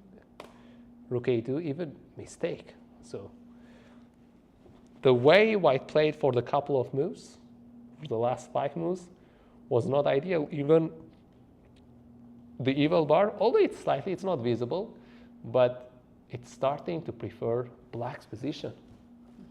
Because black's got a game, black's bishop is like playing, his knight can get. At this point, knight is not doing much, but when I his mean, knight just so passes this sunlight, it will be very, very, very just nice. one piece. move away, or even you can put it right there. Yeah, exactly. And maybe eventually e5 if bishop finds its spot. Knight f6. Oh yeah, just Smiling? They're smiling, I guess. Or yeah, I think they finished the game and they're chatting. yes. Otherwise, it would be so weird to smile to your opponent while you're playing. Yeah, yep. So yeah, he gave up the pawn and got it back. It's like not technically giving up, sacrificing. You're just literally taking back in the next 2 moves. Yeah. And the thing is, even though it looks slightly worse, which is maybe black should have gone some kind of dynamic and should have set up stability right there and not letting counterattack. It is more positional decision rather than dynamic or action. Would have made kind of black more prepared, and because these double pawns exist, gives slight edge for the black. Although bishop pair, but the use of the bishop pair would be less and less, especially white squared bishop. Yeah. Rook a6, bishop f4, that exchange did happen. Queen b8, queen b1, e5. Striking the knight, getting the bishop active. g4, bishop g2, bishop has a game now. Rook b6, okay, computer's already saying it was a mistake. Queen e1, naturally, moving and defending the pawn. Knight to d7, rook to f7, although mistake, but it's not easy to figure out that rook f5 move. And we're not sure how much time they had at this time, but after rook e6, it's still like he's hitting the pawn. Yes, it's not the clear idea, but the idea was eventually hitting h6. That's where that queen d2 move comes, because if knight e5, bishop here, and where you want to move the way with the rook. Queen f4 is coming, that's a pin. Yeah. Which means if you leave e-file, e6, I'm going to take your h6. If you leave 6 ranks, I'm going to take your h6. If you leave e-file, I'm going to take your knight. Yeah. So it was, however, a little bit strategic and not the first logical move. And rook f7 looked, although mistake, I would say second best. That's the that's a move that makes sense here. Queen takes e5, queen to c1. Yeah, exactly. Hitting that h6. Queen to g5. Okay, strong move. Queen to d1. Queen g5, I like that. You're getting rid of the queen, and also there's a back rank issue for white. Like if you take exactly. g5, I can just take it back and. But taking back is a little bit worse. Maybe you check first in between. Yeah. Don't let him do, let's say, takes, king g1, and king is out. The rook is enjoying its freedom. Yeah. If you check first, now either rook has to come back, which means you're just going to the endgame where your pawns are just solid. That's it. No, and also to have knight in this endgame versus bishop is much better. So you don't really need to change the rooks here. Yes, and if bishop f1, right now you have to take care of this for a moment. Yeah. Okay, so yeah, queen g5 was really nice, and queen a1, rook a6, queen d1, knight e5, rook takes b7, extra pawn, but that pawn is just doubled here. And game looked relatively close to draw. Maybe, I mean, black is still strong, still trying to draw. And we saw right at this moment where I thought bishop d5 was already played, but he didn't play yet, and ended up playing queen b1. But doesn't the bishop d5 look natural? Yeah, I like that move, controlling g8 square and also giving some space to the king, so you don't have back rank issues. What exactly was the reason that stopped him from bishop d5? Of course, at the first sight, it's like your king is kind of not that safe. You know, bishop is going away, but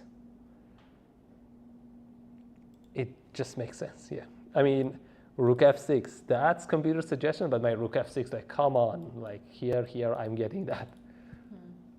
But maybe even after losing the queen, it's a rook and a knight. It's closed, and you put your knight on f3. It's still dangerous. Goodness, that's crazy. Yeah, maybe that was like some of his reason. It's still dangerous, and decided to repeat and go queen b1, queen b5. You see, but it still makes sense. And rook b8.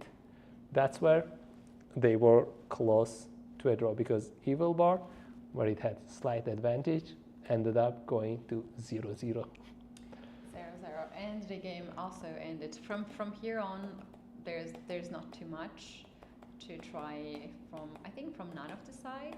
Yes, there was already repetition, but white is still trying to go further. But I guess eventually this is like nothing much. They just played a couple of moves and drew. They're still analyzing. Yeah, they're still sitting there, like they haven't just played the game for like 5 hours, and then still. It's actually a very interesting game.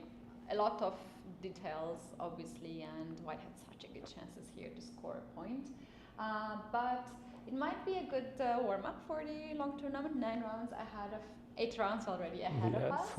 And this has been a very good start for the some of the players in the Masters segment, where they actually scored the full point. Tomorrow we're gonna start the same day, and the pairings are already out there. So it's a round-robin tournament. Each players will face each other, and yeah, once again, the total prize fund of the event is $121,500 and the winner in the Masters will take $20,000. So a lot on the table for the players, and that's why I think we see all these exciting games and also decisive results. Thank you so much for being so cool co-host. FIDE Master Shahzad, we just said that this is such a chess name. Shahzad Vachier was with me. I'm Kati Tazalashvili, and you guys, thank you very much for spending an hours with us. Big thanks to the technical team behind this stream. We will see each other tomorrow at 3 p.m. local time. So see you then. Thank you. Bye. 3 p.m. or 2 p.m.?